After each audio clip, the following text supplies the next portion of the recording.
Hello friends, welcome to our channel. Today we're going to take a look at another horrible case with you. The case of Susan Wright. Susan Lucille Wright was born on April 24, 1976, in Houston, Texas, to parents Velma Sue and Jimmy Lawrence Wright. She was the eldest of two children and had a biological sister named Cindy. As a child, Susan was active, sociable, and creatively talented.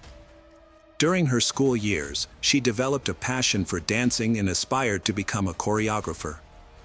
With her bright and attractive appearance, as well as her slender figure, she drew many admirers and being the center of attention. After completing high school, Susan tried but was unsuccessful in getting into college. To raise funds for her future education, she decided to take some time off. During this period, she found work as a dancer at a well-known nightclub, performing partially nude on stage. She decided to leave her job and use her savings to enroll in evening courses at a nursing school. To support herself and maintain her independence, Susan took a job as a waitress at a restaurant while pursuing her studies. However, she soon discovered that medicine was not her real passion and had trouble paying for her studies. Consequently, she stopped attending her classes to concentrate on her job. In the summer of 1997, 21-year-old Susan met her future husband, Jeffrey Andrew Wright, at the Galveston restaurant where she worked. He was immediately drawn to her beauty and radiant smile, becoming a regular customer and leaving generous tips. After some time, Jeffrey mustered the courage to ask Susan for her phone number.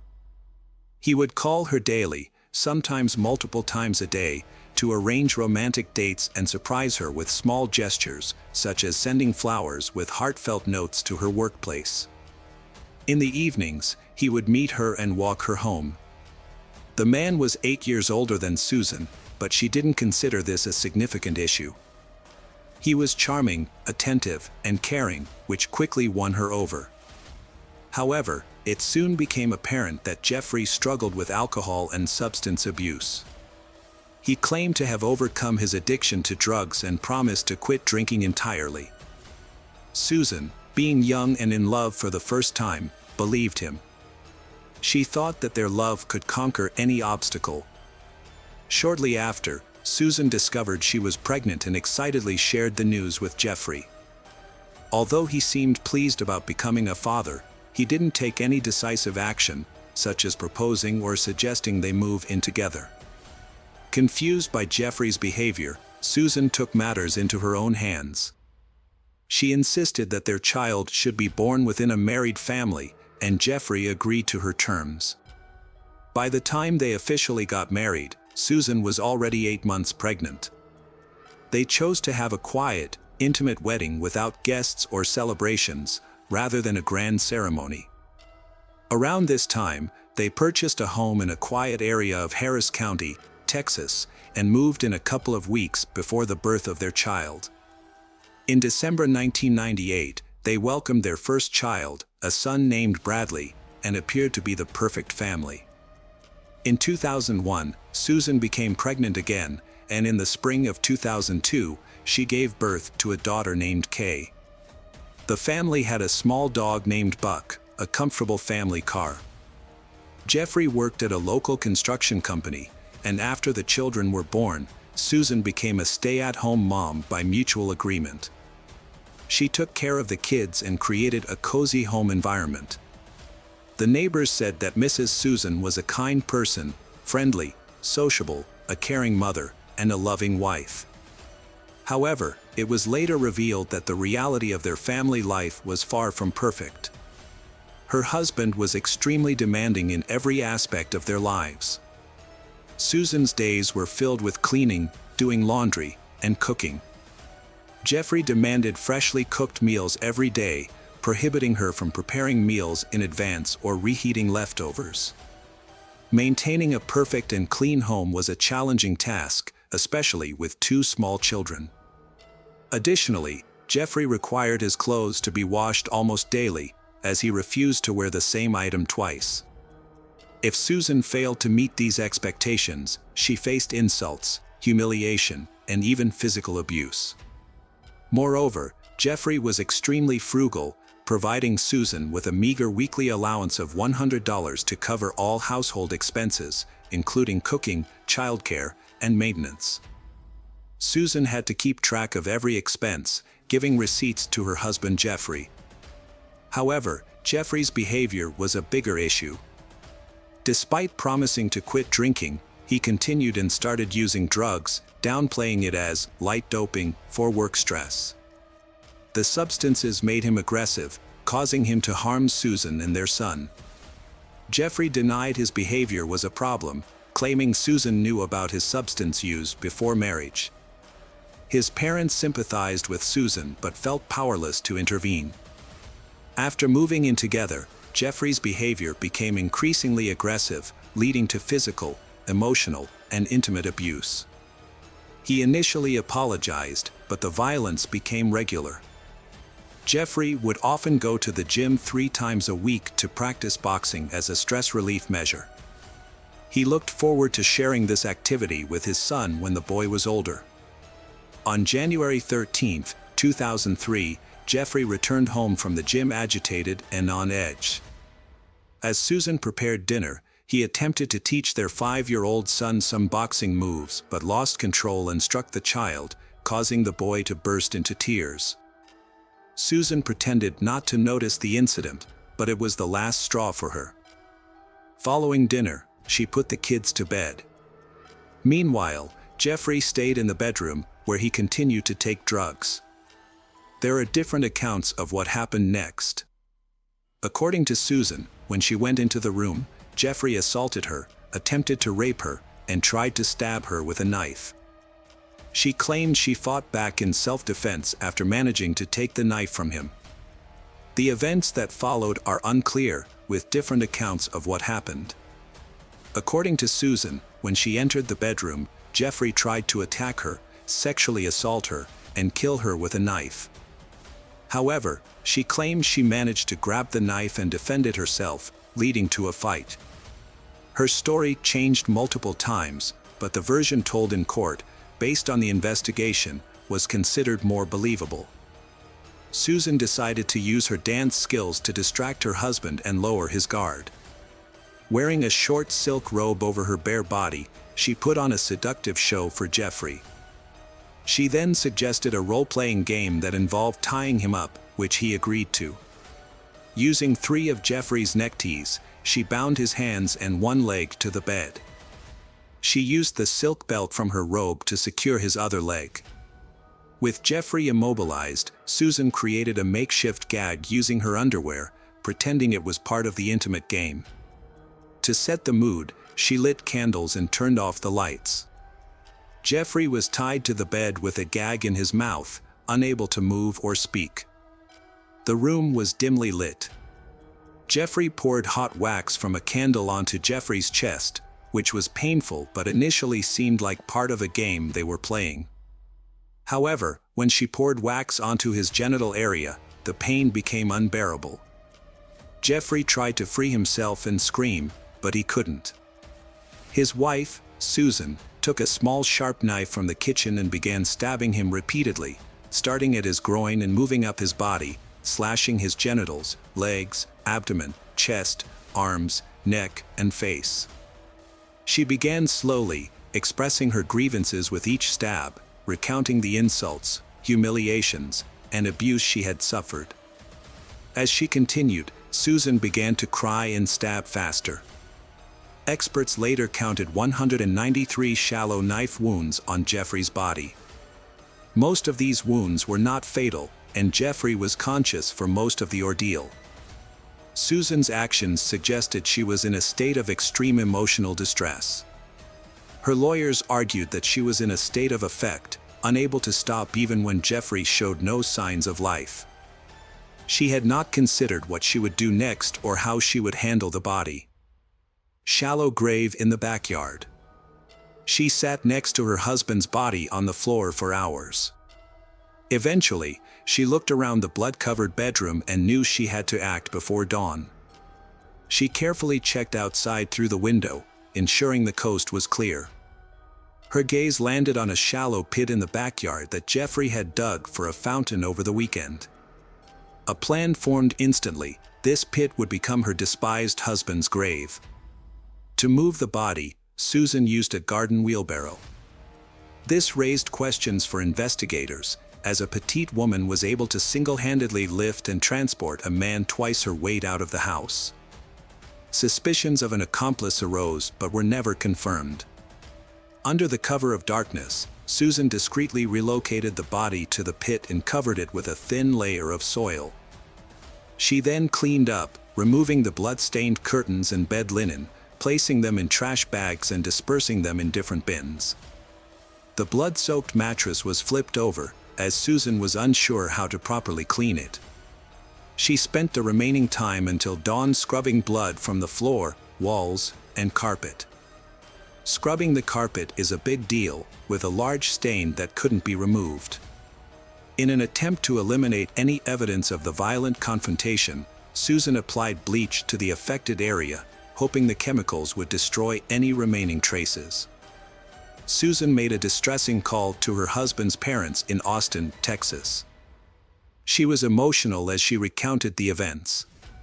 Her husband, under the influence, had physically assaulted her and their son, spilled bleach on the carpet, and then ended their relationship before leaving. Jeffrey's parents were shocked and concerned by the news. Although they were aware that their son had his flaws, they felt genuine sympathy for their daughter-in-law. However, when they learned that he had hit their grandchild, they immediately offered for Susan and the children to come and stay with them. Despite their willingness to help, the young mother declined their offer. She added that she planned to file a police report and reveal all the incidents that had occurred at their residence. 2 days later, Susan visited the police station as her husband's sudden disappearance raised increasing concerns and action was necessary. Susan reported that she and her children had been victims of domestic violence perpetrated by her husband and required protection. She successfully obtained a restraining order against her husband, preventing him from approaching her and the children, although she was already aware that he would never be able to come near them again. As evidence, Susan presented bruises and cuts on her arms, which she alleged were inflicted by her husband using keys when she attempted to defend herself. Additionally, Susan had a small bruise on his face and corroborated that his father had struck him.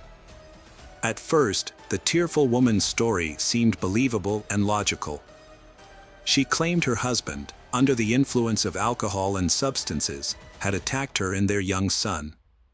Then, realizing what he had done, he became scared and fled. However, over time, suspicions grew because Jeffrey had not contacted anyone. He appeared to have run away without his belongings, documents, or mobile phone. He didn't show up for work or visit his parents, and none of his friends or neighbors had seen him. It was as if he had vanished. Susan found it unbearable to stay in the house where she confronted her husband. She couldn't shake the feeling he was still alive and would rise for revenge. She was losing her grip on reality.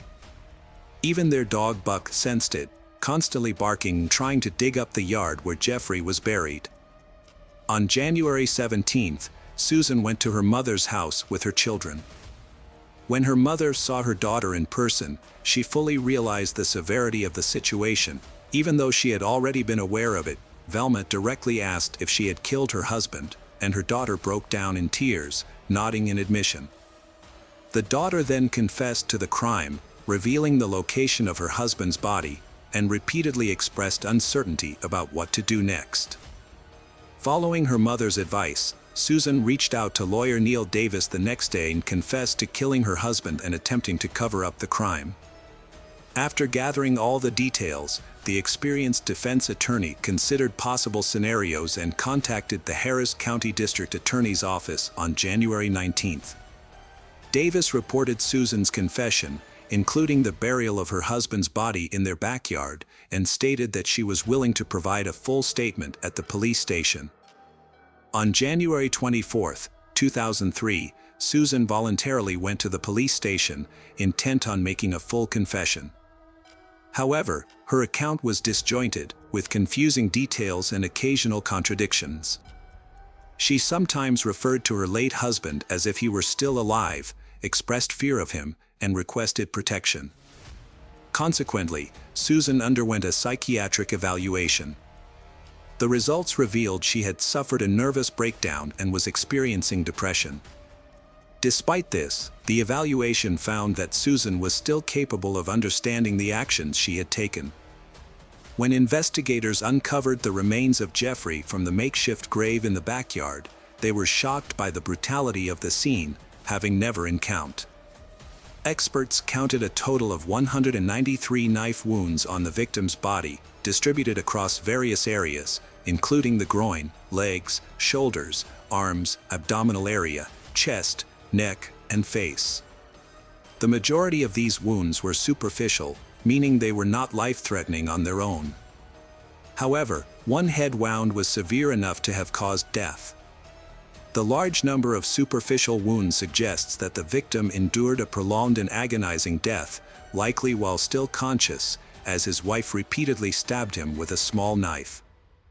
The victim's wrists and ankles showed deep marks from the ties and belt used to bind him.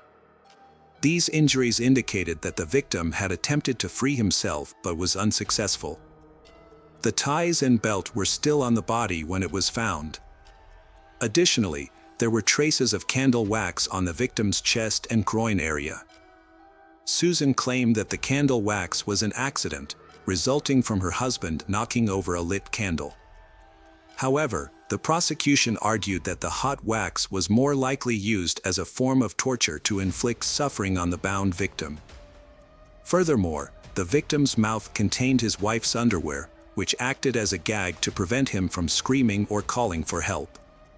Toxicological tests showed the deceased had alcohol and several controlled substances in his system, which could have led to aggressive and irrational behavior. Initially, the bedroom where the confrontation occurred seemed normal, except for a large bleach stain on the carpet. However, upon closer inspection using special chemical agents and equipment, it became clear that Susan had spent considerable time cleaning up the scene. Once wiped away blood traces were revealed, the true extent of the violence became apparent. Blood was found throughout the room, including on the ceiling, and the mattress was saturated with it. The trial began in late February 2004, with Susan having already spent a year in custody. Her children were being cared for by her parents and sister Cindy. Her lawyer was well prepared, having worked extensively with Susan to build her case. During the trial, Susan frequently broke down in tears as she recounted the events of that horrific night and the abuse she suffered leading up to it. She claimed to have endured years of cruelty and violence at the hands of her husband. The defendant, Susan, claimed that on the evening of the incident, her husband returned home from training in an agitated state. He began demonstrating boxing techniques to their 5-year-old son, Bradley, and said the boy would also take up boxing. When Bradley refused, his father hit him in the face. Susan put the children to bed and then tried to have a serious talk with her husband, urging him to seek help at a clinic. However, he became angry, grabbed his keys, and tried to leave. Susan attempted to stop him, which led to a struggle that caused injuries to her palms and wrists. According to Susan, her husband then struck her, causing her to fall and momentarily lose her bearings. After regaining composure, Susan saw her husband Jeffrey holding a knife, but her testimony became inconsistent. Her lawyer argued she was in a state of affect, leading her to seize the knife and strike Jeffrey. Susan claimed she secured him to a cart with ties and a belt after the confrontation, and candle wax accidentally landed on his body. However, the defendant had no explanation for why her underwear was found in the victim's mouth. In contrast, the prosecution presented a more convincing and logical case. Expert testimony revealed that the victim's wrist and ankle wounds were inflicted before death, likely as part of a ruse to restrain the victim. This also provided a plausible explanation for the gag in the victim's mouth. Additionally, The angle of the injuries suggested that the perpetrator was positioned on top of the victim rather than struggling with him, which would have resulted in different injury patterns. All the cuts on the victim were inflicted from the front, indicating that the attack occurred while he was lying on his back, unable to move. It was unclear whether Susan had planned her husband's murder in advance and intentionally used the pit he dug for a fountain as a makeshift grave. Prosecutors, however, suspected that she had carefully orchestrated the crime, motivated by the potential insurance payout. The case drew widespread media attention, with Susan being labeled the blue-eyed butcher or blonde meat grinder by the press. Jeffrey's family demanded the harshest possible sentence, while many of their neighbors felt sorry for Susan, recalling instances where she had bruises that she attributed to her own clumsiness, but which may have been signs of physical abuse. Prosecutors initially sought a life sentence for Susan, but later reduced their request to 45 years in prison. In March 2004, she was found guilty and sentenced to 25 years. She showed no emotion when the judge delivered the verdict, appearing detached from the proceedings. A year later, her lawyer's attempt to appeal the decision was rejected. In 2008, Susan and her defense team filed another appeal, which was influenced by new testimony from a previously unknown witness. Misty McKell, wife of former NFL champion Steve McKell, was a key witness. She had a lengthy relationship with Jeffrey Wright in the mid-1990s and was briefly engaged to him. However, she suffered physical abuse, humiliation, and cruel treatment from Jeffrey, leading her to end the engagement and cut ties. Following this new information in Jeffrey's testimony, Susan's prison sentence was reduced to 20 years. She became eligible for parole in 2014 at age 38 but was denied.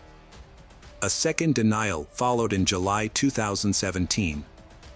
After 16 years in prison, Susan Wright was released in the winter of 2020 at age 44.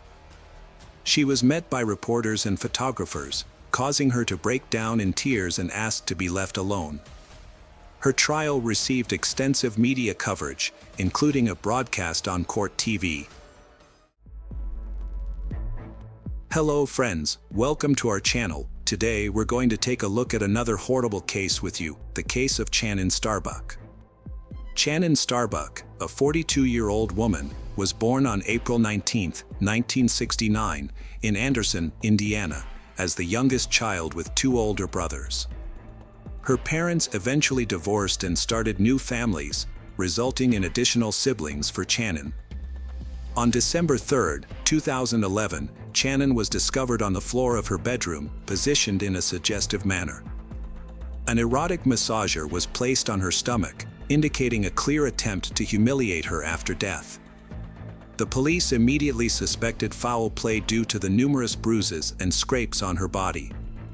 A medical examiner later confirmed that some of the injuries were caused by a stun gun, and evidence suggested that her body had been moved. The official cause of death was determined to be strangulation.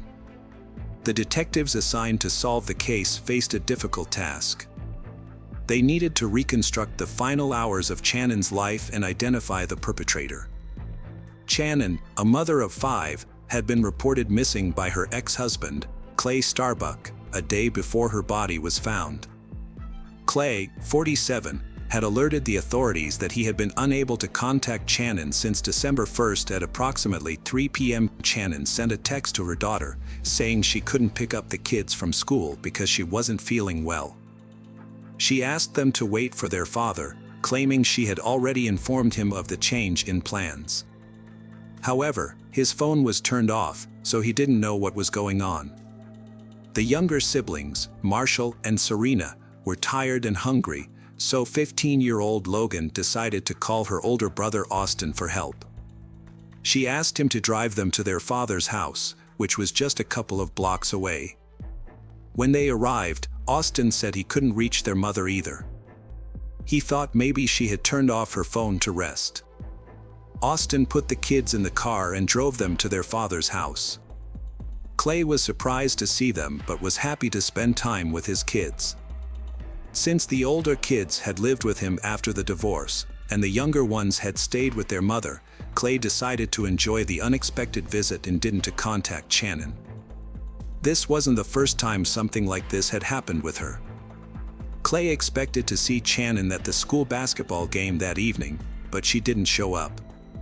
The next day, December 2nd, Clay took the kids to school and then went to Shannon's house. The front door was locked, and the blinds were closed. Since he didn't have a spare key, he couldn't get in. Clay sent a message saying that if Shannon didn't show up by 7 p.m., he would contact the police. After waiting until the agreed time, Clay went to the police station to report Shannon Starbuck's disappearance. 2 sheriff's deputies visited her address but found nothing suspicious, so they returned to the station. The officer told Clay to wait one more day. If he still hadn't heard from Shannon after that, he should return to the station. The next day, Clay returned to the police station, and it was then that he discovered he wasn't the only one looking for Shannon. A friend and her mother had also reported being unable to contact her, which was unusual for Shannon. This new information prompted the police to take the case more seriously.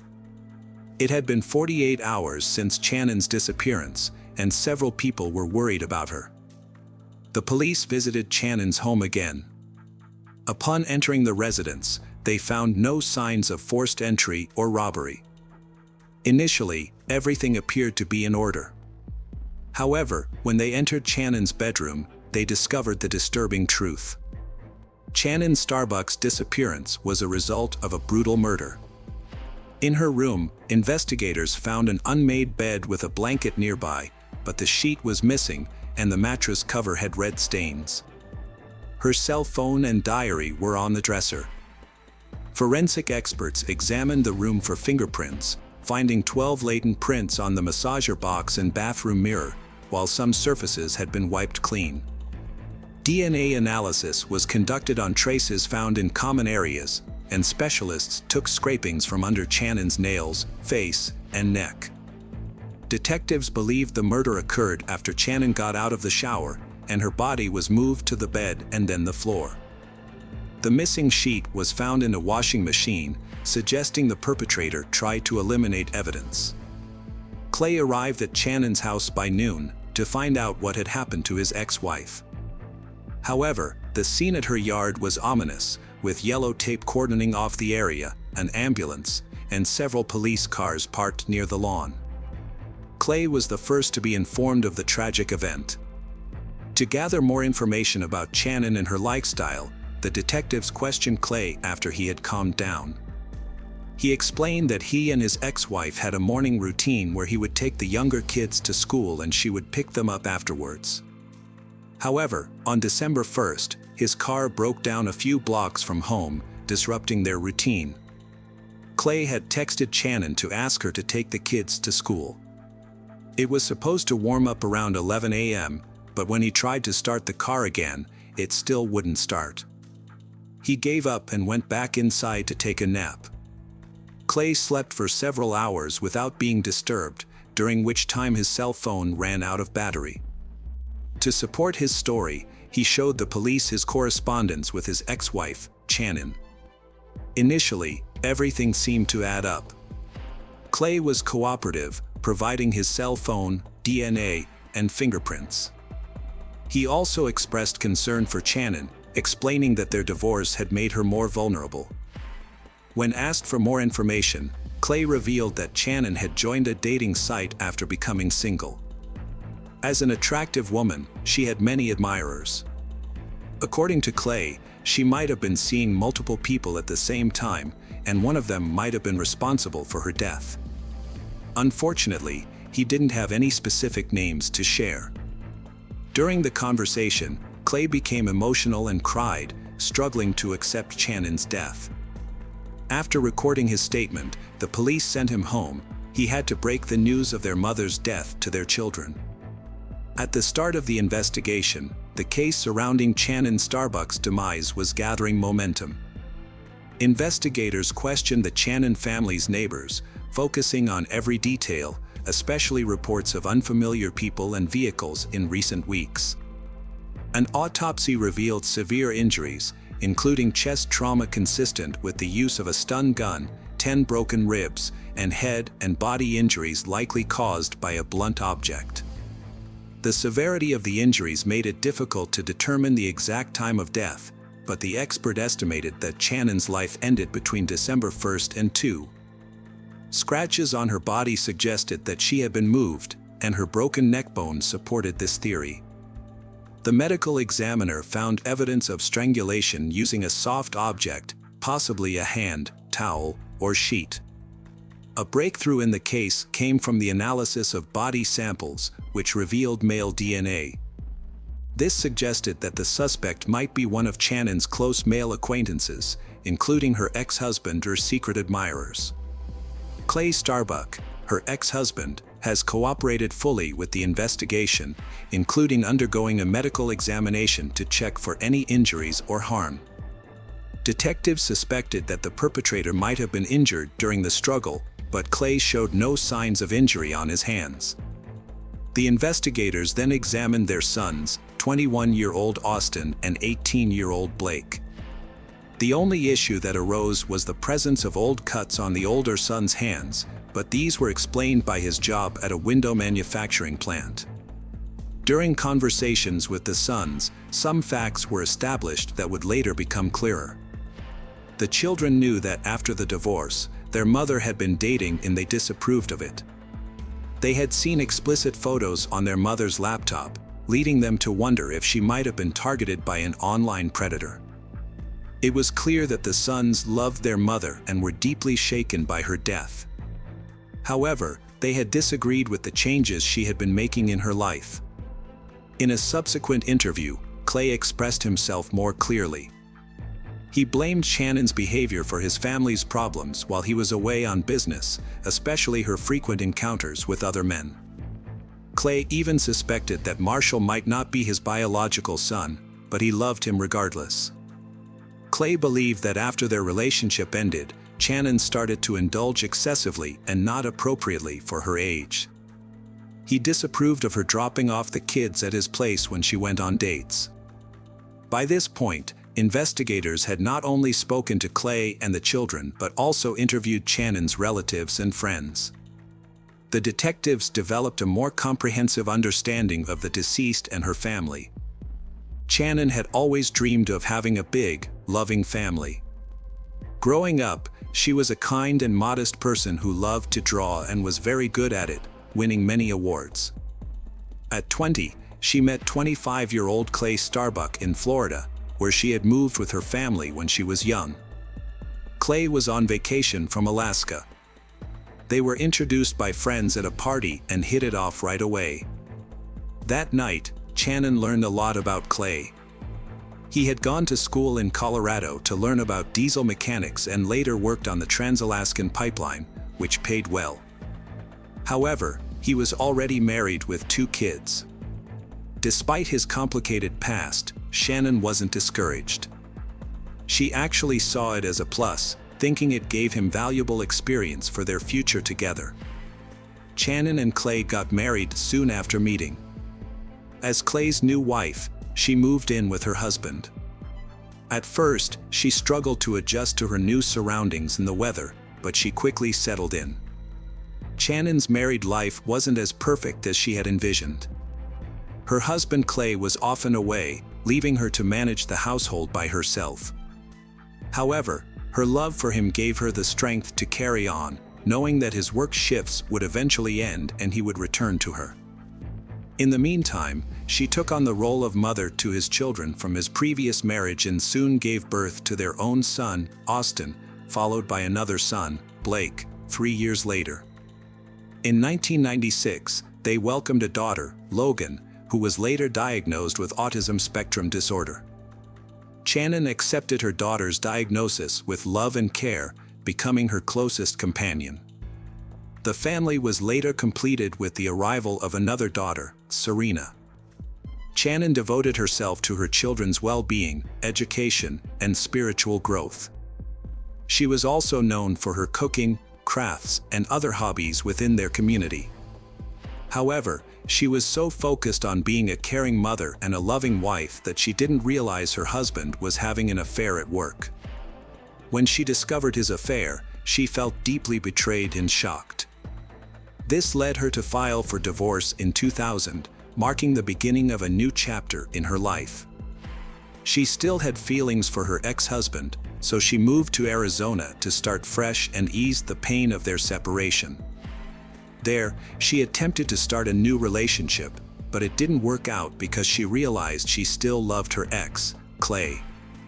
Clay was also reaching out to her and asking her to come back, claiming he had changed. Believing him, she gave him another chance. In 2001, they had a son named Marshall, their fifth child. However, instead of strengthening their relationship, Marshall's birth created new tensions. Even when they formally remarried in 2006, their relationship remained strained. 6 months later, the family moved to Deer Park, Washington. Clay's work kept him away, leaving Shannon to care for the children and manage the household. She kept her family entertained by organizing outings and parties at home. However, the frequent time spent apart put a strain on her marriage, creating doubts and mistrust that eventually led to a permanent separation in 2010. Crossing into her 40s, Shannon started to rebuild her life with the hope of finding love again. She was determined not to give up or make the same mistakes as before. Even when her ex-husband Clay suffered a serious injury, Shannon chose not to go back to him. However, she still provided him with support and help. In February 2011, Clay quit his job and moved to Deer Park to be closer to his children and Shannon. Although he hoped Shannon would take him back, she didn't feel the same way. She had finally found freedom and was enjoying it. After Clay's surgery, Austin and Blake moved in with him, enjoying more independence from their mother. Shannon started a new chapter, finding a part-time job and enrolling in a dental assistant course to support her family since Clay stopped paying child support due to illness. The children stayed with Clay on Wednesdays and every other weekend. By summer's end, Shannon completed her certification and was ready for her next goal. Shannon Starbuck had been seeking a fresh start, creating a dating profile in hopes of meeting someone special and leaving her past heartache behind. She regretted spending her best years with a man who didn't appreciate her and was capable of deceit. Tragically, her dreams were cut short one December morning when she became Shannon of a heinous crime. Her funeral, held on December 10, 2011, was attended by a large number of people, a testament to her bright and sincere personality. She was laid to rest at a cemetery in Orlando. The investigation into her death was swift, thanks to public attention. Detectives focused on her ex-husband Clay, verifying his alibi for December 1st. His fingerprints didn't match those at the crime scene, so they checked his story against databases and examined Shannon's phone, laptop, and diary for other potential suspects. Detectives thoroughly examined Shannon's mobile phone, leading them to add several individuals to the list of suspects. These men had been in contact with her through a dating site, raising suspicions about their potential involvement. One suspect, Tom Walker, had arranged a date with Shannon for December 5th, just hours before her death. Their conversations had been candid, and they had exchanged photos. However, when Tom Walker requested that Shannon take a photo using an adult toy, she declined. Notably, her body was later discovered in the exact pose that Tom Walker had mentioned. Within an hour, detectives located Tom Walker, who was shocked not only by the news of Shannon's death but also by being considered a suspect. He promptly provided an explanation for his activities on the day of her death, which was corroborated by his colleagues and surveillance footage. The next individual on the list was John Wilson, who had scheduled a meeting with Shannon on December 1st. An examination of their correspondence revealed. The investigation revealed that the suitor, whose real name was John Kinlawn, had no intention of a serious relationship with Shannon and had used a fake identity. He was married and worked in a different field than he claimed, which explained his secretive behavior. When questioned, Kinlaw had an alibi for the time of the crime, which was corroborated, and he was released after providing a DNA sample.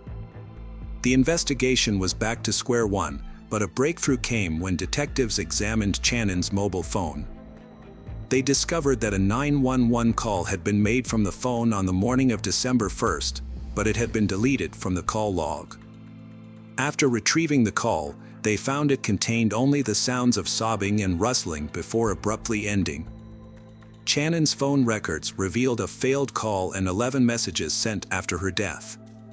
GPS data confirmed her phone was at home, where she was killed after dropping her kids at school. The suspect tried to mislead the investigation and was found to be close to the Channon family, even using a nickname for the youngest son. After uncovering this information, Clay's statements were examined more closely. He had a clear motive for killing his ex-wife, as divorce can be difficult for some partners to accept. Additionally, he had the perfect opportunity, knowing her daily routine. As a result, authorities decided to track the suspect's car route again, this time using footage from street surveillance cameras. This is when the officers' suspicions became clearer. It turned out that Clay's car had not broken down. At the same time, results from another analysis arrived, showing that DNA material collected from Channon's body matched the suspect's samples exactly. When Channon returned home, a heated argument broke out, which ultimately led to her death.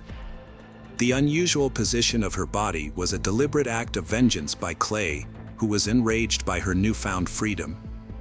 After the murder, Clay stayed in the house and impersonated Channon in text messages. It became clear that his intentions to harm her may have been long-standing.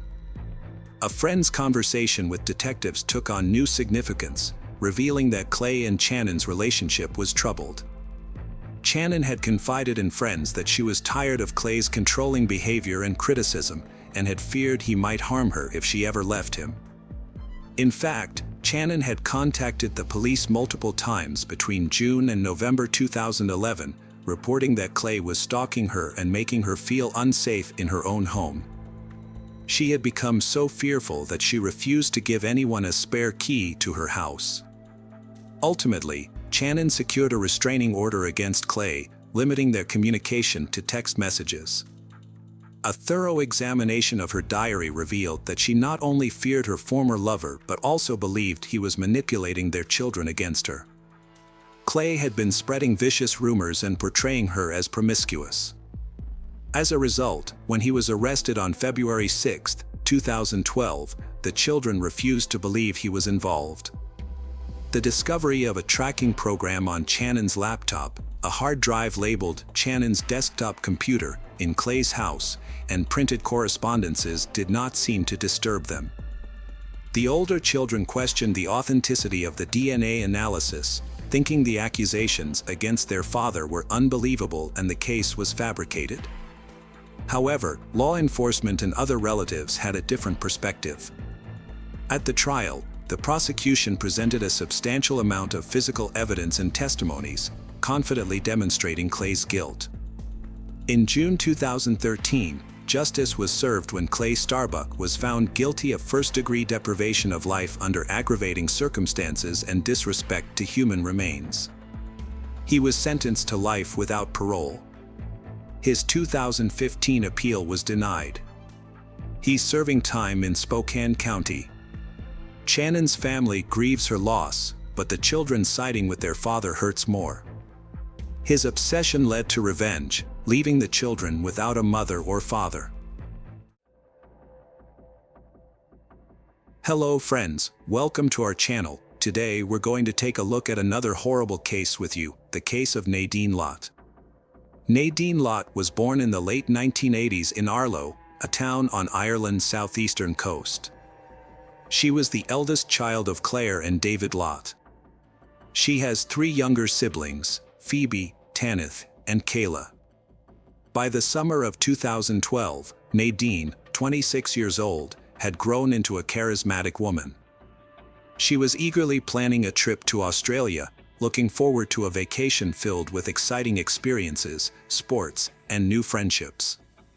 Nadine stood out from her peers with her bright smile and charming personality, which drew people to her. She had a large social circle and could easily connect with anyone. However, beneath her outgoing exterior, Nadine was a sensitive and vulnerable person who always tried to see the best in others. She cherished her family, who had loved and supported her throughout her childhood. Nadine discovered a passion for photography, capturing life's fleeting moments to preserve the world's beauty. This hobby eventually turned into a career, and she became a successful beautician, helping others enhance their natural beauty. Nadine experienced some difficulties in her personal life. She wasn't eager to settle into a serious relationship, preferring to enjoy her independence and spend time with friends. This desire for freedom led her to take a trip to Australia, where she was attracted by the warm climate, stunning beaches, and exotic landscapes, finding everything fresh and romantic. Nadine met Daniel Murtaugh in Australia, and it was as if they were polar opposites. While Nadine was outgoing and lively, Daniel was quiet and reserved, with piercing eyes and a toned physique that immediately caught her attention. Despite their differences, they felt an instant and inexplicable connection, sharing common interests and a deep sense of intimacy. As they spent more time together, their days were filled with unforgettable experiences and memories. They strolled along stunning beaches, explored the crystal-clear waters, and shared their deepest dreams and secrets. Nadine was captivated by Daniel's surfing skills, and he was drawn to her carefree spirit, genuine nature, and infectious laughter. Their connection grew stronger with each passing day, unencumbered by any barriers or reservations. Daniel, a few years Nadine's senior, hailed from Dayan, a suburb of Dublin, where he worked as a window fitter and lived with his family. Nadine viewed it as a casual fling without any serious commitments. Phoebe was the first to discover Daniel. Shortly after, Claire, the mother, learned about the relationship from her child. Claire quickly suspected that this relationship may not be long-lasting. Nadine's life changed dramatically when she found out she was pregnant with Daniel's baby. A few months later, Daniel attempted to rekindle their relationship and start a family, but it ultimately didn't work out. In November 2013, Nadine gave birth to a baby girl named Kia, but Daniel was noticeably absent during this significant moment. Instead, her sister Phoebe was the one who offered emotional support and remained a constant companion. Phoebe was by Nadine's side during childbirth, took the first photo of mother and daughter, and played a vital role in helping Nadine navigate the challenges of new motherhood. Nadine's pregnancy marked a turning point in her life, as she transitioned into her new role as a mother. Despite the difficulties she faced, Nadine found solace in Phoebe's unwavering support and love. Nadine's story is a poignant reminder of the complexities of love and relationships.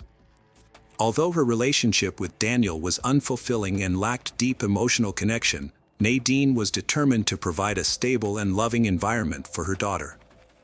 But Daniel failed to take responsibility for his actions and showed no interest in being a devoted father, leaving Nadine to raise Kia on her own. Nadine had always tried to provide the best life for her daughter, Kia. In 2016, she wanted to build a home with her loved ones, so she rented a house where everyone could live together as a family. However, her hopes were crushed when Daniel, Kia's father, failed to move in with them. This realization marked the end of Nadine's. Daniel's constant absence and broken promises had left her emotionally drained, so she made the decision to end their relationship and start a new chapter in her life. Despite their separation, Nadine had held on to the hope that Kia would still be able to maintain a relationship with her father. Claire, Nadine's mother, had a more realistic view of Daniel's. His love for boxing was a higher priority for him than his family. In contrast, Nadine remained devoted to her daughter Kia, providing her with the love, care, and support she required. As Kia grew up without her father, She had her mother as a role model, teaching her to persevere through challenges. In October 2019, Claire suggested that Nadine celebrate her birthday in Rome. During the trip, Nadine's daughter, Kia, also referred to as Nine, confided in her mother about the struggles she was facing in her life. Nadine had moved on from her relationship with Daniel and was thriving as a single mother. She enjoyed her job, took pride in her accomplishments, and was happy with her life. Her future looked promising, especially after being offered a modeling job. Her happiness was short-lived when she discovered that Daniel continued to make unfulfilled promises to visit their daughter Kia in Ireland. When Daniel requested a meeting to give Nadine money for Kia, she was skeptical, suspecting that he just wanted to see her, not their daughter. She agreed to his request, but only because she didn't want Kia to think poorly of him. Nadine still held on to the hope of creating a real family, despite the increasing impossibility of it. To shield Kia from disappointment and pain, Nadine made excuses for her father's absence. She wanted to protect her daughter from Daniel's irresponsibility and neglect. Meanwhile, Daniel was reluctant to let Nadine go and was fearful that she might start dating other men. As a result, Nadine felt forced to keep her personal life hidden from him to avoid his controlling behavior and threats. In 2019, Nadine Lott's life drastically changed after she ended her relationship with her partner, Daniel. She started dating a new partner from Turkey, but her attempts to keep this relationship private were unsuccessful. Daniel discovered Nadine's new partner and became furious, sparking a series of stalking incidents that caused her immense distress. On December 5th, Nadine sent a clear message to Daniel, stating that their relationship was over and demanding that he stop harassing her. She believed this would finally bring an end to the toxic relationship. However, on December 13th, Nadine asked Daniel to watch their child, Kia, while she attended her aunt's birthday celebration at a local pub. Daniel agreed to watch Kia at his home in Condon, a different location from where Nadine lived, which was in Wicklow. On the night of December 14th, Daniel repeatedly tried to contact Nadine, calling her at 5:57 and 1:26 a.m., but she didn't answer. He eventually sent her a message, asking her to return home soon. Nadine returned home and changed her clothes, but the events that followed are unclear. What is known is that Daniel attacked Nadine, terrifying her 6-year-old daughter, Kia. The noise and screams caught the attention of a neighbor, Ela Klanovich, who investigated the source of the commotion. Ela saw Nadine lying on the floor in her hallway with Daniel standing over her, his face contorted with rage and panic. Horrified, Ela retreated to her apartment and quickly contacted Nadine's family. When Claire, mother of Nadine's, heard Ela's story, she felt overwhelmed with fear and anxiety. Daniel fled the scene in his Volvo, leaving behind a trail of dust and blood. When Claire rushed into Nadine's apartment, she was met with a disturbing sight. The walls and broken glass were covered in blood splatters, reflecting the horrific events that had unfolded. But the situation was far from over. It was now 9:50 a.m. Claire, Phoebe, and Kyle walked into the kitchen and were shocked by what they saw. Nadine's body was lying on the floor, brutally mutilated and showing no signs of life. Meanwhile, about 20 miles away in the town of Lahr, Daniel lost control of his car and crashed into a ditch. Miraculously, he escaped with only minor scratches. John Beckken stumbled upon the wreckage and was shocked by the scene: a car with broken headlights, shattered glass, and a lone vehicle lying in a ditch.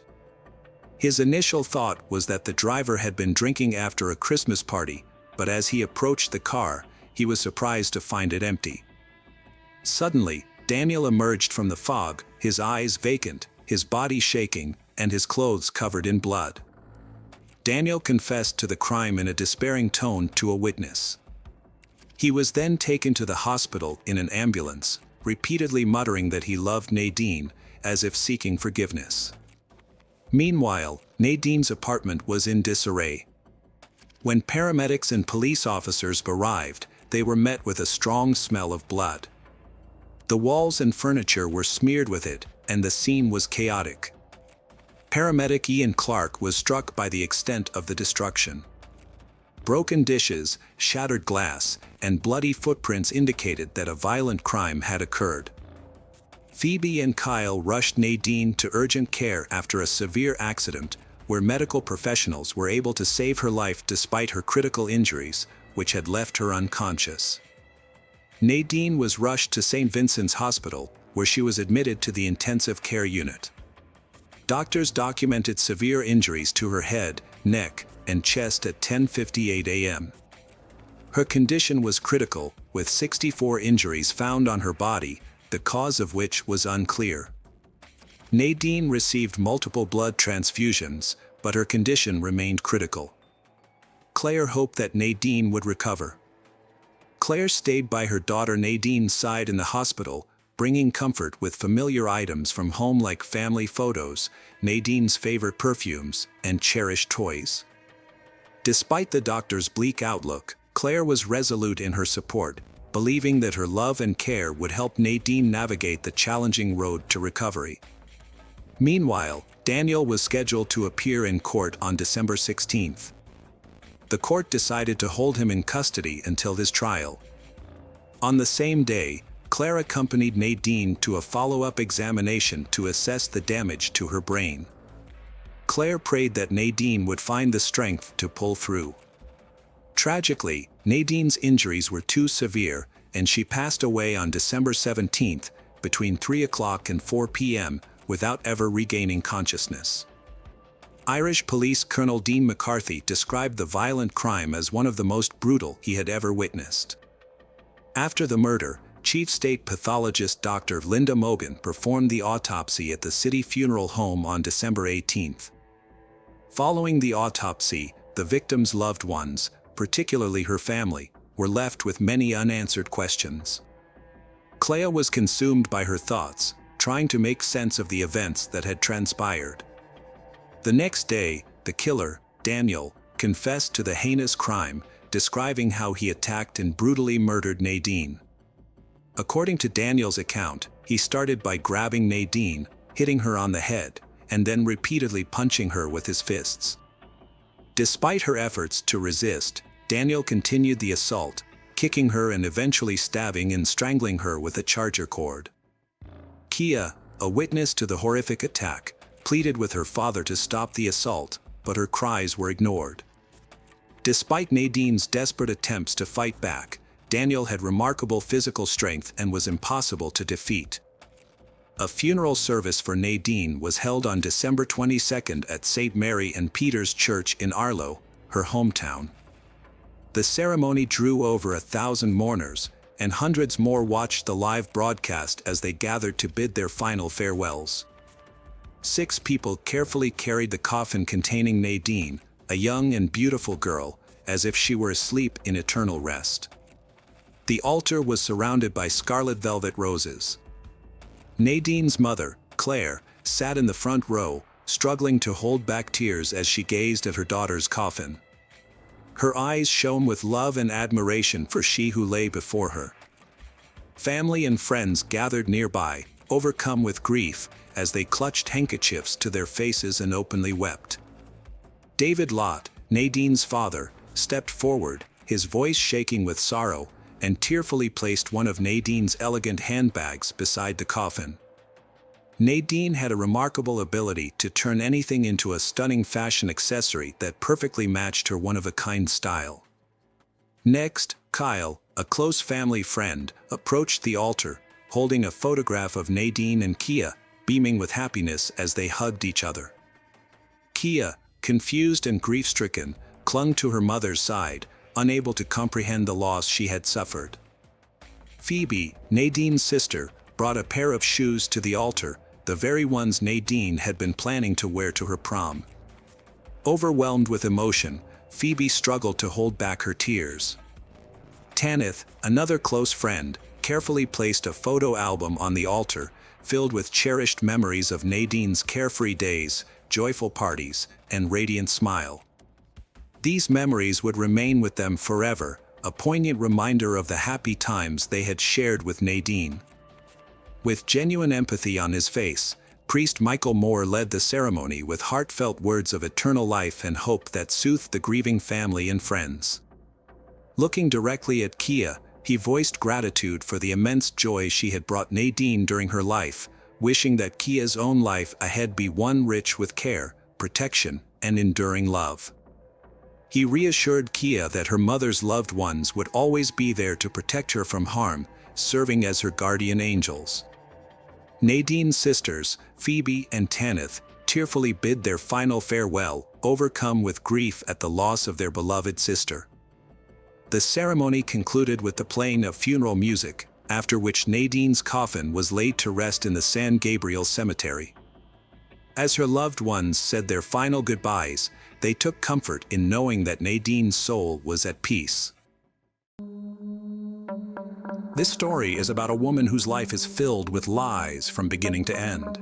You will learn how the unscrupulous deceiver ends up in pursuit of big money and how many human destinies it can affect. Michelle grew up in the town of Hurst in the suburbs of Dallas, Texas.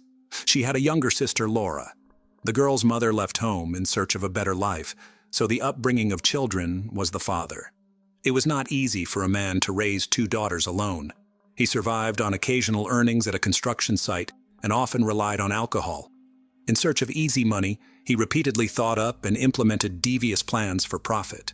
He would take a job at one factory or another and deliberately injure himself in order to obtain insurance money compensation. The fraud scheme worked, but not for long. With the help of CCTV cameras at one of the workplaces, the scheme was uncovered, and Michelle and Laura's father was sent into custody. Michelle grew up in a world of lies, deceit, and manipulation from childhood. This was her normal life, from which she wanted to escape by any means possible. But it is impossible to escape from herself, because lies have already become a part of her life, and she simply did not know how to live differently. The girl dreams of growing up faster to get out of the hated poverty. At the age of 15, Michelle looks very spectacular, a petite brunette of athletic build. She attracts a lot of interest from guys both of her own and older age. Even then, Michelle realizes that with the help of her feminine power and charm, she can easily manage to manipulate any men in her environment in order to get what she wants.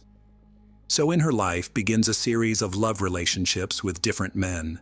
At the age of 17, Michelle drops out of school and marries for the first time to 16-year-old Kenneth O'Brien. She informs the boyfriend that she is expecting a baby. Kenneth, taking full responsibility for his young wife and future child, enlists in the army. The couple moves frequently. 2 more children are born to them in this marriage. One city is replaced by another. Temporary housing of the military was not the limit of Michelle's dreams. Such a life does not suit her, and after 5 years, she leaves, naming the reason for divorce beatings and cheating on the part of her husband. Michelle returns to her native Hearst. In front of relatives and friends, she appears as a victim of domestic violence and receives the necessary support and begins to organize her life anew. After a while, she falls in love with her former classmate Brandon. The young man is head over heels in love with Michelle and gladly accepted her 3 children. The lovers prepare for the wedding. However, on the eve of the wedding, Michelle infuriates Brandon. It turns out that the girl did not divorce her first husband. She was very afraid to talk to him about divorce because of the abuse, so she did not send the documents. With the help of a lawyer, this issue was quickly settled and the couple was able to marry in 1994. At first, family life flowed calmly and measured. Brandon was engaged in the development of his IT company, and Michelle worked as a dental assistant. But quiet family life was not the limit of Michelle's dreams. She has always needed more. She starts bringing home all sorts of dental equipment and supplies. The cash doesn't fit in her purse. Brandon suspected something wrong. Eventually, Michelle was caught stealing. It was only by luck that a trial was avoided. But Brandon's trust issues with his wife were just beginning. Responding to neighbors' reports that cars were frequently arriving at the house while he was at work, Brandon installed a tape recorder in several rooms of the house. Listening to the tape, he heard various men visiting their home throughout the day. Brandon does his own little investigation and learns that the reason for the divorce in Michelle's first marriage was her numerous infidelities.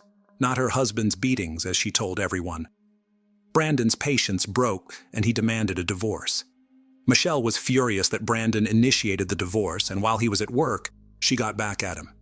"I had a very nice saltwater aquarium with thousands of dollars worth of fish in it," Brandon says. "She poured Comet into it and killed all the fish." But Michelle didn't stop there.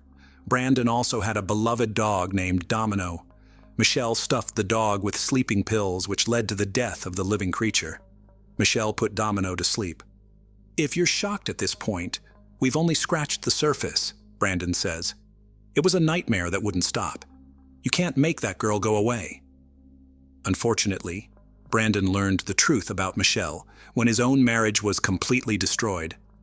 Everything Michelle did with Brandon Dixon pales in comparison to her adventures with other men. It was later revealed that John Paul Ray, also a student at the high school Michelle attended in Hearst, was the father of her first child.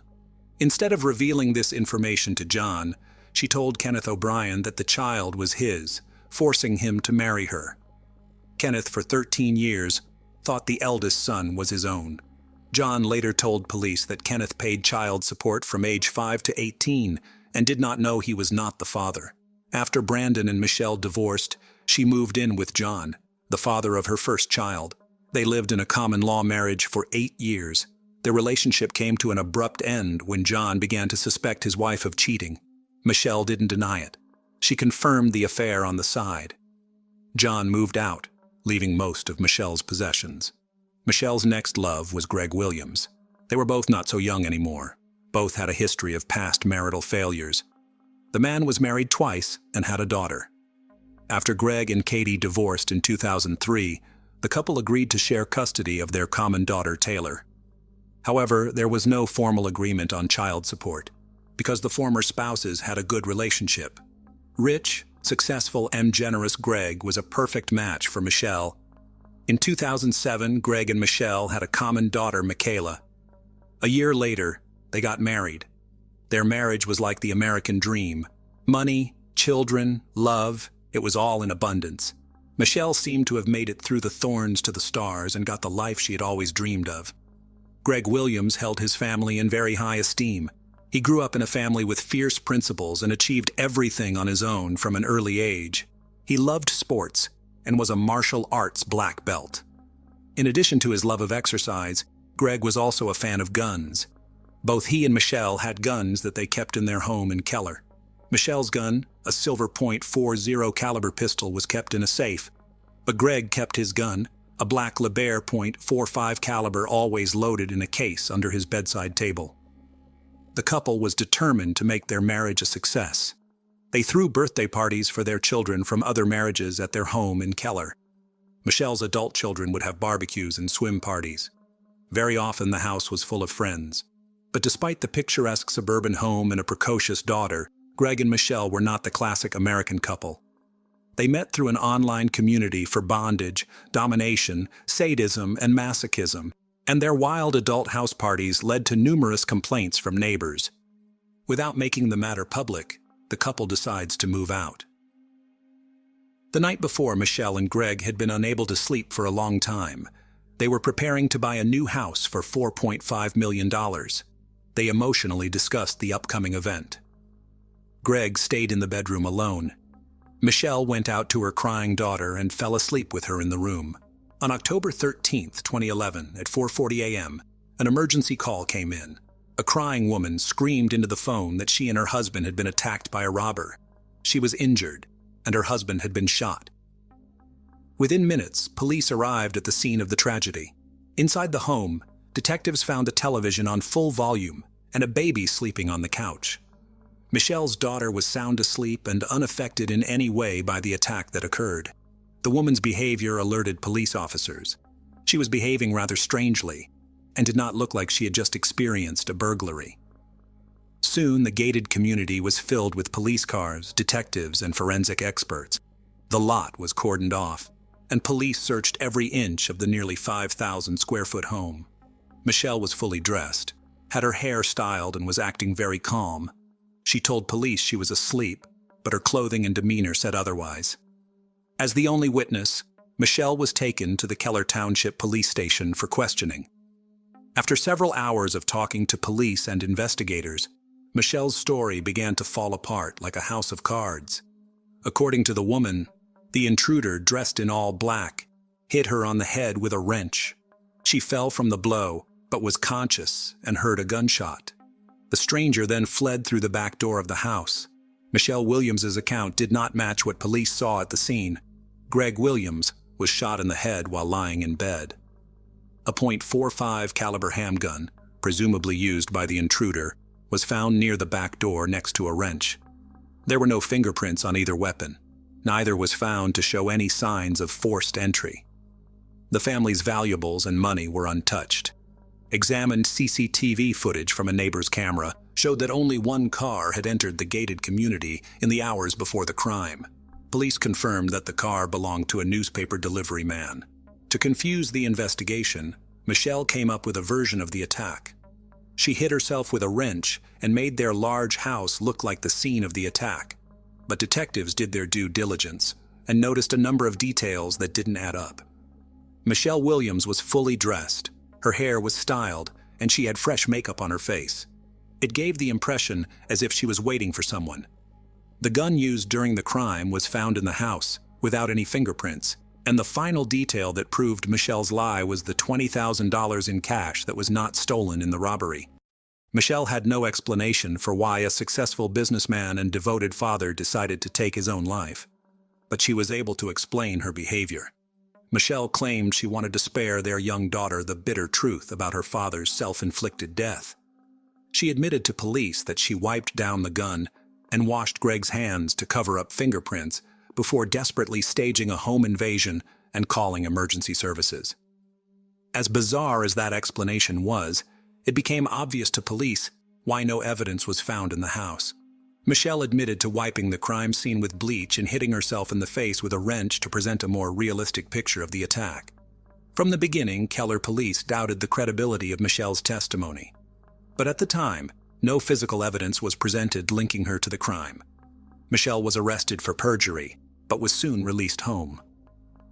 Around 5 p.m. on the evening of her husband's murder, Michelle went to her sister Laura's home and did not mention the late Greg's name once during the evening. Michelle cried from time to time, but it didn't seem sincere, her sister Laura Cusick said when questioned by police. The morning after the tragedy, Michelle woke up in a great mood. She was beautifully dressed, with her hair styled and makeup on. In high spirits, the recent widow went for breakfast at a famous restaurant that served the best pancakes with syrup. While the police were looking into the theory that Greg had taken his own life, struggling to find a motive and obtain credible evidence of it, Michelle herself presented the investigation with first a motive and then evidence of her guilt. Going through the documents from the first interrogation, the investigators were attracted by Michelle's words that she didn't care about a single penny. But her actions proved otherwise. After Greg's death, Michelle quickly begins liquidating assets from family companies and spending large sums of money. She cashes checks through Greg's IT company. The amount of checks cashed is not disclosed anywhere. In all likelihood, we are talking about a lot of money. After receiving cash from the sale of the Blueberries frozen yogurt store in Keller, Michelle made one of her biggest blunders. She went to the insurance company, hoping to get a payout on Greg's life insurance policy. Michelle was the sole beneficiary on Greg's life insurance policy, which was taken out on August 12, 2011, almost exactly 2 months before he was killed.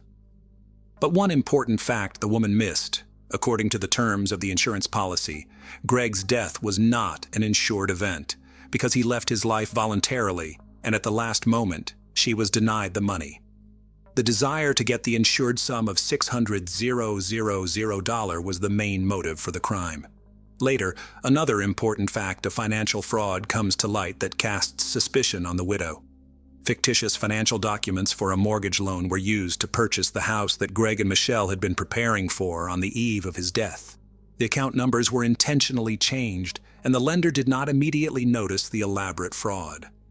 When Greg died, Michelle canceled a meeting with the mortgage company, and the fake account was not discussed until it caught the attention of the police. Michelle, confident of her impunity, writes a check for $18,000 to attorney Kenneth Wincorn, and takes a week-long vacation to Grapevine with her children. During the 3-month investigation into Greg Williams' death, police were able to unravel his wife's web of deceit. An autopsy was performed on Greg, which proves that the man was shot from a range of 12 to 18 inches. Moreover, the toxicology examination conducted provided a report proving that Greg had a large dose of sleeping pills in his system at the time of his death. Also, the police determined that there was no assault on the house. Mrs. Williams sedated her husband and shot him from a foot away after turning up the volume on the television. Daughter Michelle, who was asleep in her room, did not hear anything.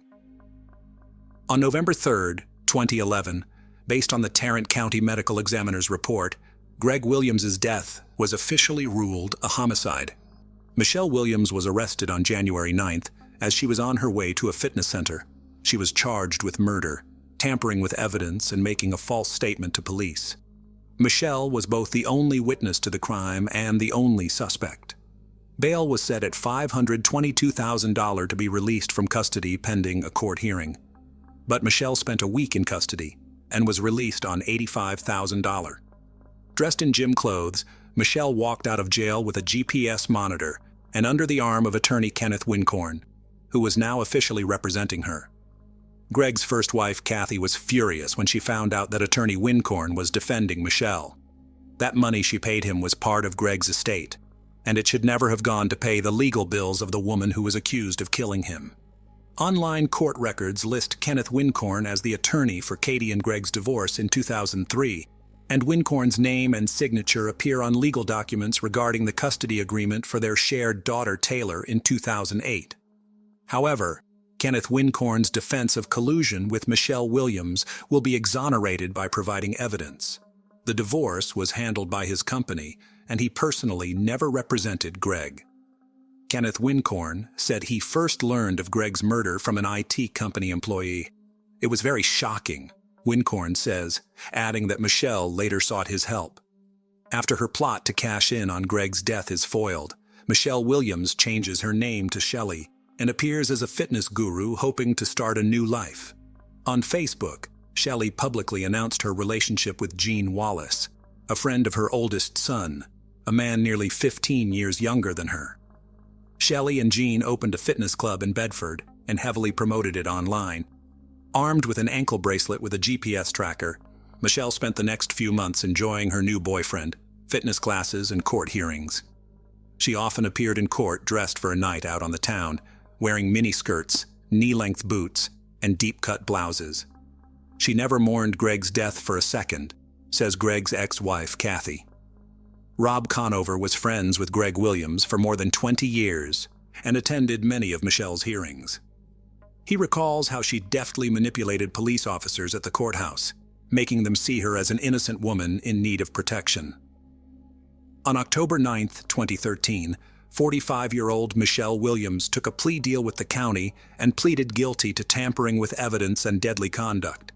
She will receive 18 years in prison for tampering with evidence and for deadly dangerous conduct, a third-degree felony that only exists in a few states. Although Michelle admitted that she cleaned the gun and Greg's body, the absence of her DNA at the scene raised doubts about whether the first-degree murder charge would stick. Things can go differently. Play big. Win big or lose big, Michelle said in an interview.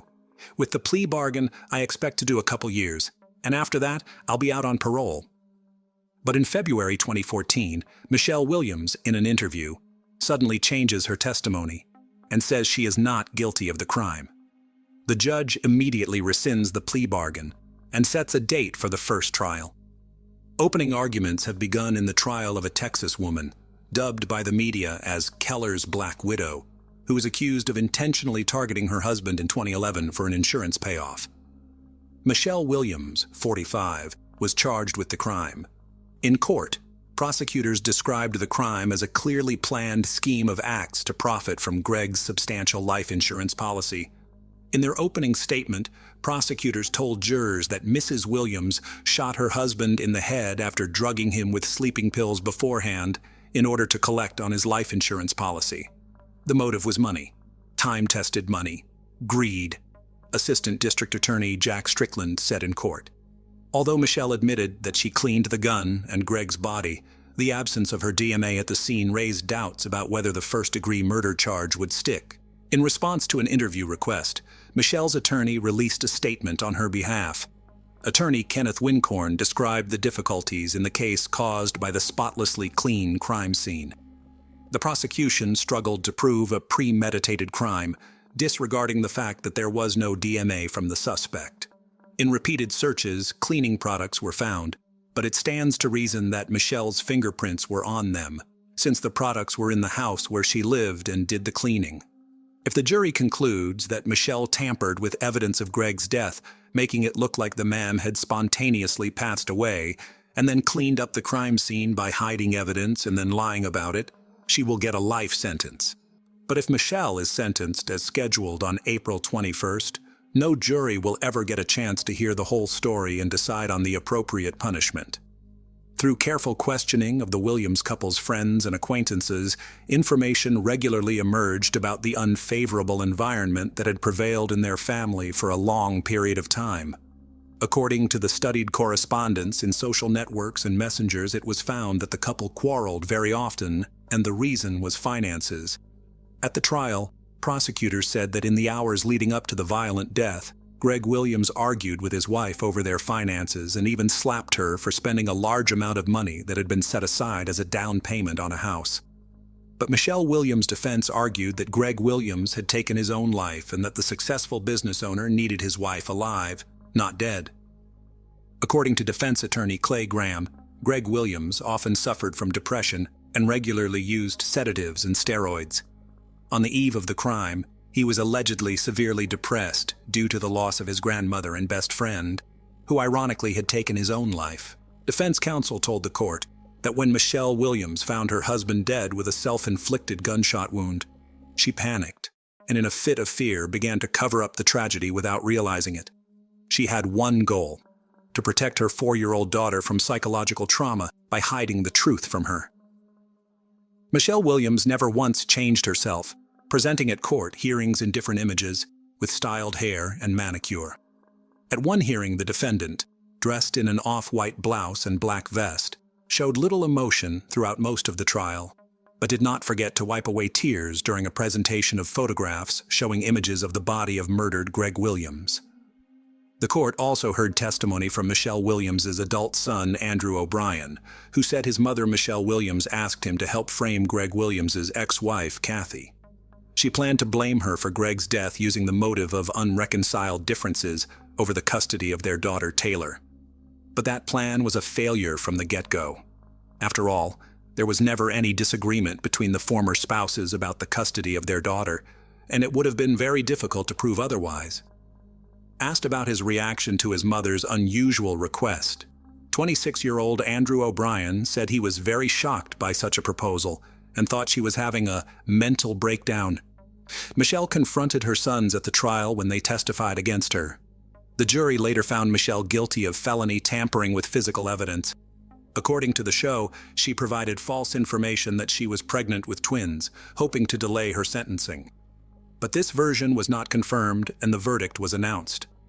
Michelle's acting abilities and her natural charm, which she tried her best to demonstrate during each hearing, did not spare her from a harsh sentence.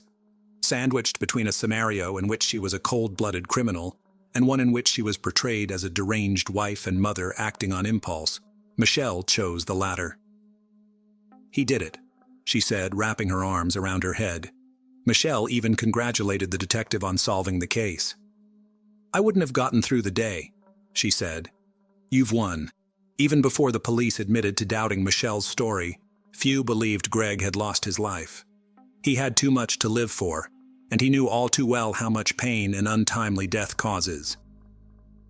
Kathy Williams believes that Michelle's relationship with Gene Wallace began when Greg was still alive and may be the elusive motive for this crime. If Greg had found out she was sleeping with her little boyfriend, he would have dumped her, and she would have gotten nothing, Katie says. Greg was willing to put up with a lot, but he wasn't willing to put up with cheating. "She's ruined so many lives you can't even imagine," Brandon says. "She's a professional manipulator. If the courts had gone further and interviewed all of us, things could have gone in a different direction." Michelle was sentenced to 60 years in prison. The judge also ruled that she would have to serve a minimum of 30 years before being eligible for parole. Michelle currently remains incarcerated at Mountain View Prison in Gatesville, Texas. Michelle Williams is a felon and fraudster who is currently serving time in prison for all of her willful acts. She has never shown remorse for her actions and still refuses to take full responsibility for her crime. August 12, 2019, started out completely normal.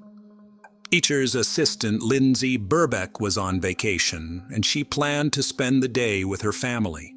She and her daughter Sarah shopping in Blackburn in the afternoon, and then they agreed to have a nice family evening over a cup of tea and meet her daughter's human boyfriend.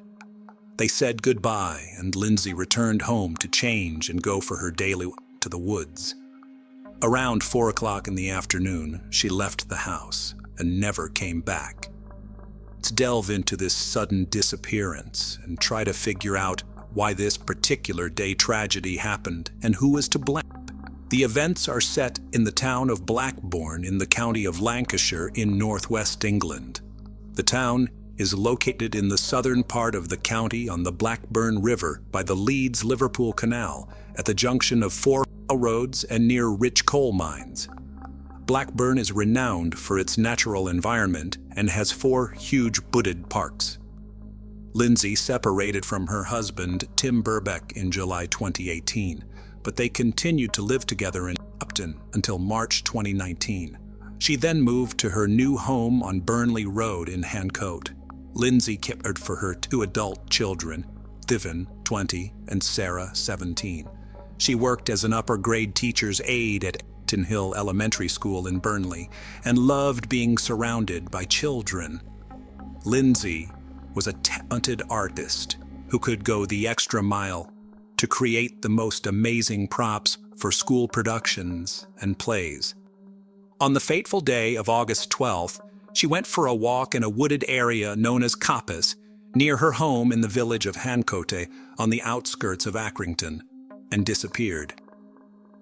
At the appointed time, Sarah and her boyfriend Brandon arrived at Lindsay's home, but no one answered the door. Sarah became worried, as it was out of character for her mother to forget a scheduled tea party. She tried several times to contact Lindsay, but no one answered the phone. Sarah then sent her a text message that read, "Where are you? We sat outside for an hour and called 6 times. After receiving no response, Sarah sent another text message with a series of question marks, but again received no response. After waiting outside Lindsay's house for an hour, Sarah called her father, Tim Burbeck, to let him know her mom wasn't home and wasn't answering her phone. Tim took a frightened Sarah and Brandon back to his house. Near midnight, Sarah and Tim headed to Lindsay's house again, but with a set of spare keys. To their dismay, she never showed up. Inside, the house seemed quite ordinary and showed no signs of any incident. There was no note of explanation either. At 12:11 a.m. on the night of August 13th, Tim Burbeck contacted police and told the dispatcher, "My ex-wife seems to be missing. We can't find her. It doesn't look like her." Lindsay Burbeck was reported missing. Lindsay's disappearance shook up the community. The people of the small suburb banded together and went out in search of the woman. There were hundreds of people, men and women, grandparents and people walking dogs, teenagers with bicycles, and even moms with strollers. To most, Lindsay was a stranger.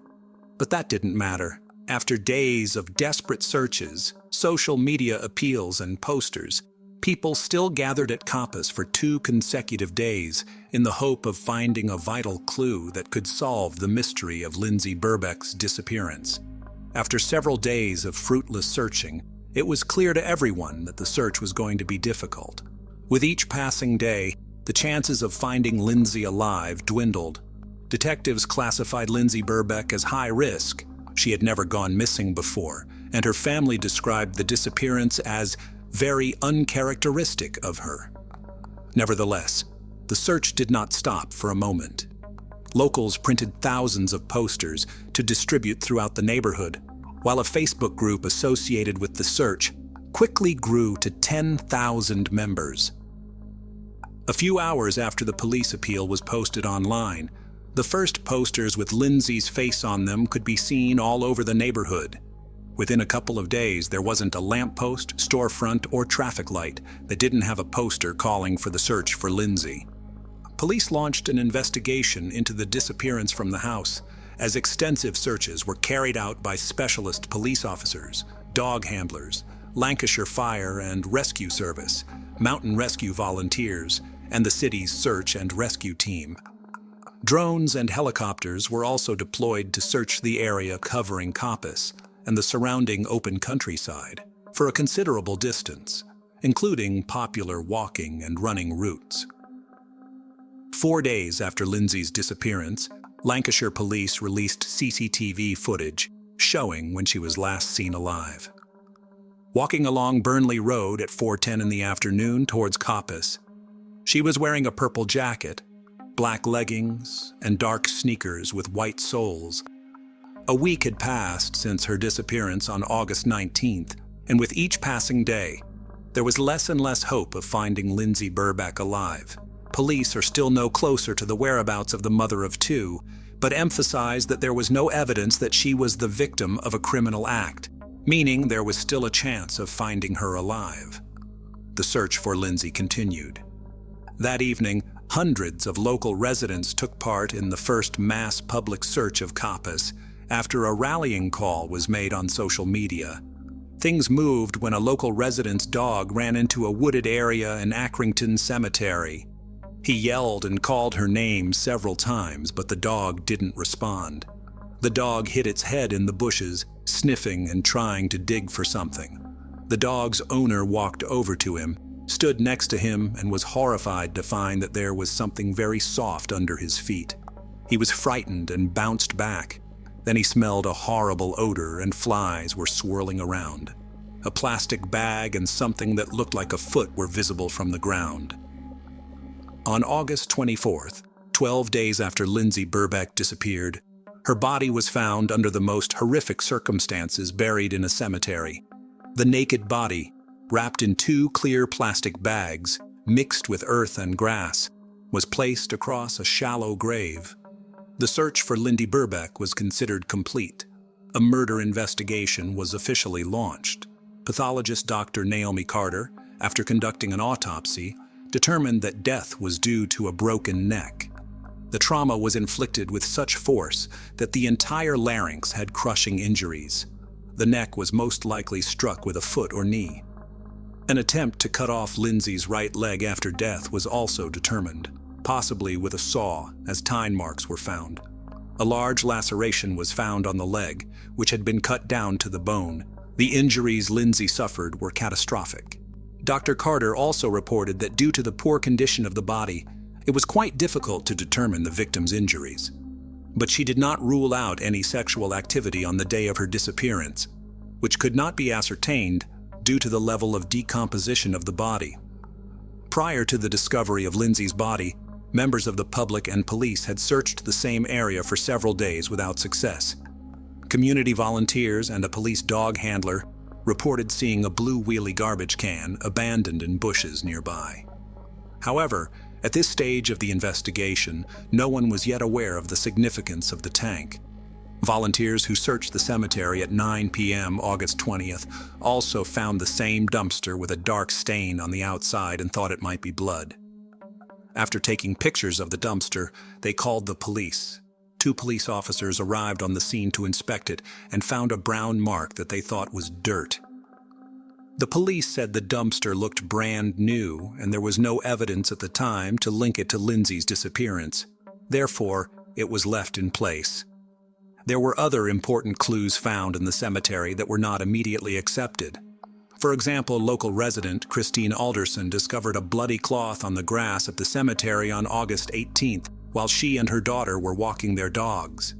She said the blood on the cloth was fresh and red, but thought it might have belonged to a homeless man who frequented the area. Another woman who walks dogs, Judith Bibby, reported seeing red clothing hanging on a barbed wire fence near the Cargill Hill Trail that was probably Lindsay's jacket. She also heard a voice, presumably a child's, but heard no struggle, yelling, or screaming. On August 25th, investigators revisited the crime scene and found a yellow-handled saw and a pair of green, heavy-duty gloves near Lindsay's grave that had several traces of blood. The evidence was taken to forensic testing, and it came back positive. The gloves contained the perpetrator's DNA on the inside surfaces, and Lindsay's DMA was found on the outside surface of the left glove. A pair of her Skechers sneakers, which had been cut along the sole, were also found in a blue plastic bag discarded in the cemetery. Examination of other evidence revealed that Lindsay's body was wrapped in some kind of plastic sheeting, and between the body and the sheeting was found foliage and grass that was not in the cemetery grounds. This led investigators to believe that the body had been moved from another location. That's when detectives remembered a blue trash can that had repeatedly caught the attention of volunteers. Police officers studying the CCTV footage soon made a startling discovery that left the investigation team baffled. Several images showed a young man pulling a blue wheelie garbage can in the Burley Road area. Over the next few days, a CCTV camera captured a certain guy returning to the cemetery 4 times. Thanks to that footage, a suspect emerged. The video of a young guy carrying a trash can down the street, possibly with Lindsay's body, became a sensation. The video was shown on the news with a plea for help identifying the man. And it worked. The boy was identified by shocked teachers and parents. The teen surrendered to police the same day. His name was withheld until sentencing due to his age. He was only 16 years old at the time of the crime. The boy in the videotape turned out to be local resident Rocky Marciano Price. Rocky Marciano Price lived with his parents and 5 siblings on Winnie Hill Road in Accrington. It had been the Price family home for about 3 decades. The young lad had an impressive array of mental health abnormalities.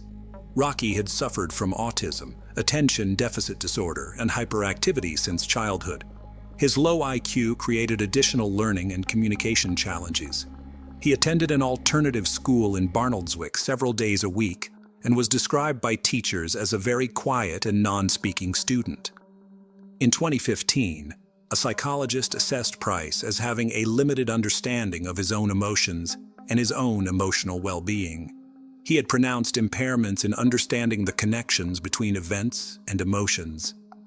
Another 2016 report described Price as unresponsive to strangers and in constant need of supervision and care.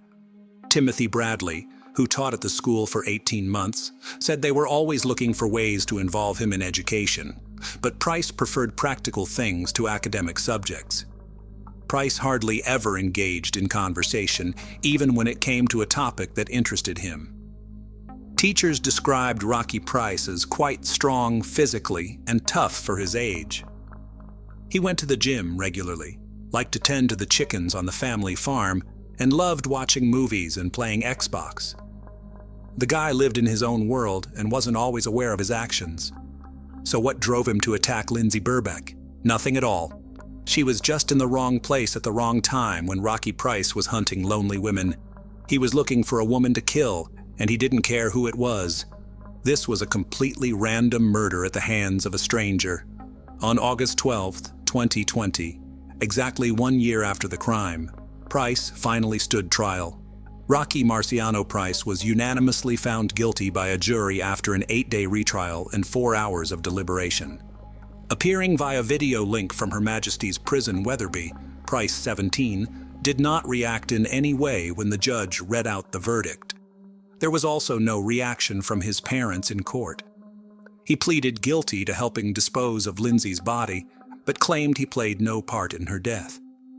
Rocky Price claimed he was approached by a male stranger and asked to assist in the burial of the woman for a fee.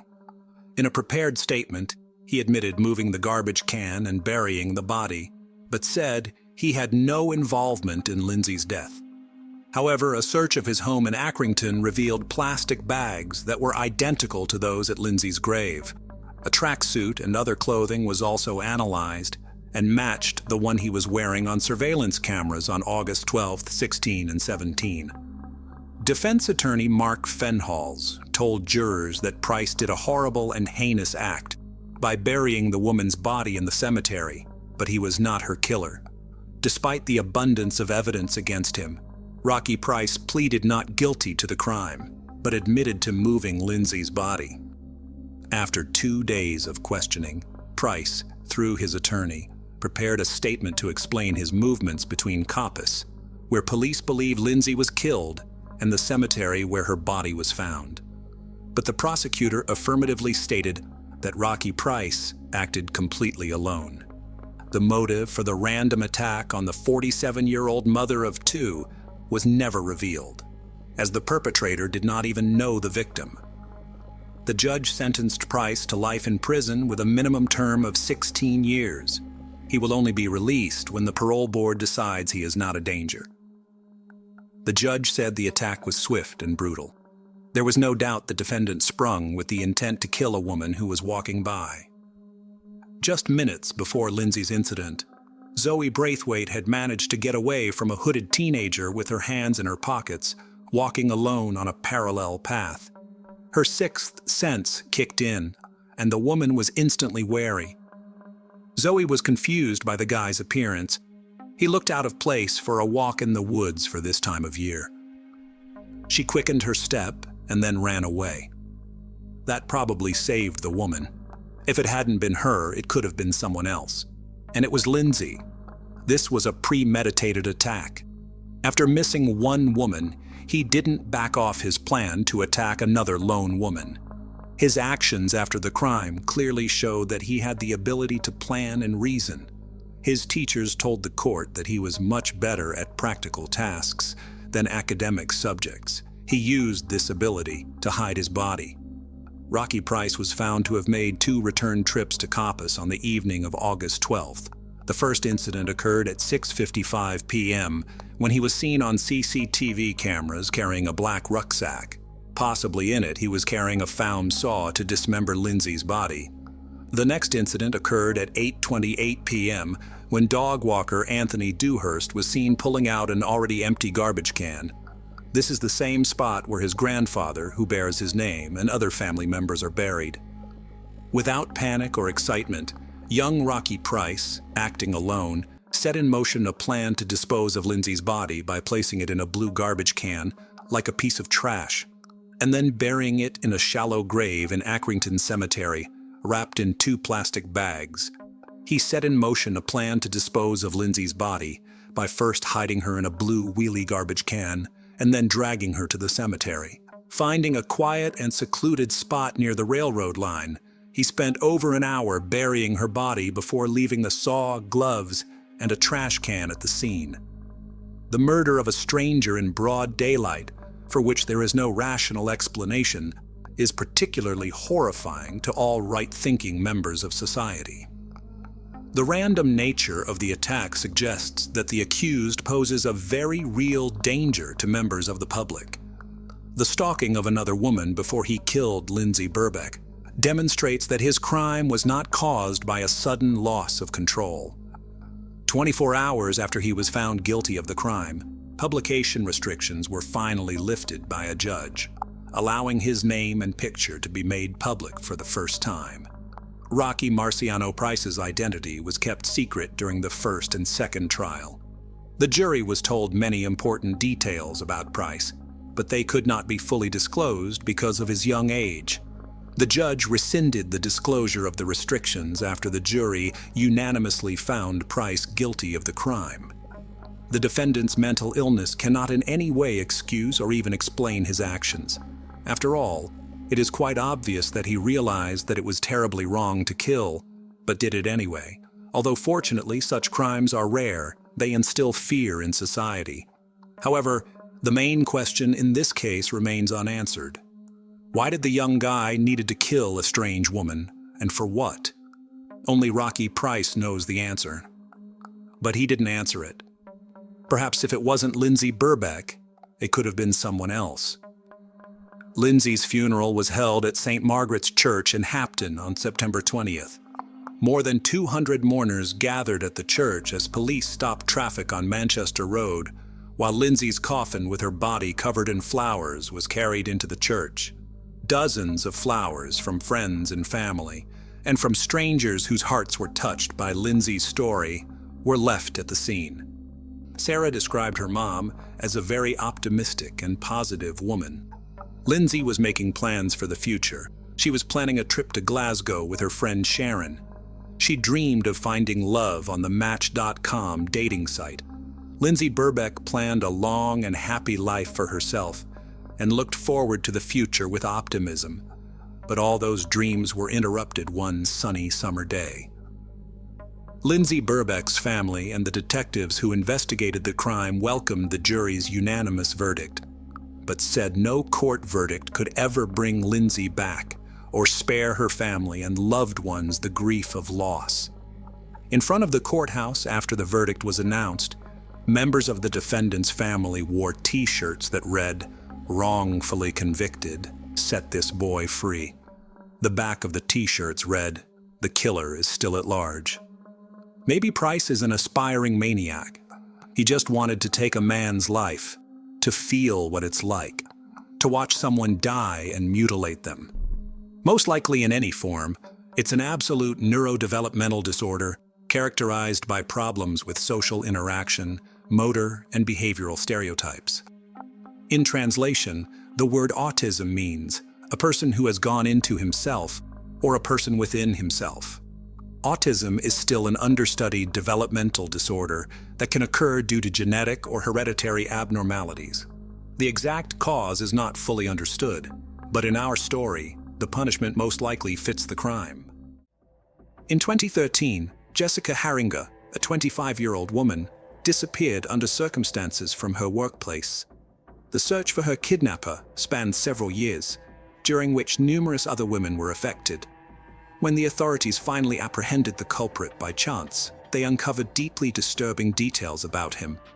Jessica Haringa was born on July 16, 1987, and resided in Norton Shores, Michigan. She grew up in a modest family with a sister. At 22, Jessica became a mother to a son named Zine, fathered by her long-term partner Dakota Quayle Dyer. They were still together in 2013, living in a leased home. At the age of 25, Jessica worked at an Exxon gas station in Norton Shores, located near Lake Michigan. Known for her warm and friendly nature as a manager, she often received praise from customers. To support her cherished 3-year-old son, she frequently took on extra hours. Jessica's diary highlighted her ambitions to learn and advance. She aspired to pursue college studies in accounting, but financial constraints hindered this goal. Dakota was unable to fully support their family, leading to frequent disputes and turmoil in their relationship. The couple was engaged, yet their marriage faced repeated delays due to various factors. On the evening of April 26, 2013, Jessica Haringa was carrying out her regular duties at the Exxon gas station. Her day began with a visit to a nearby store around 3 p.m., followed by a drive to her workplace. She arrived at the gas station around 4:35 p.m., parked her car and started her night shift, which was supposed to end at 11:30 p.m. Jessica was the sole employee on duty that night.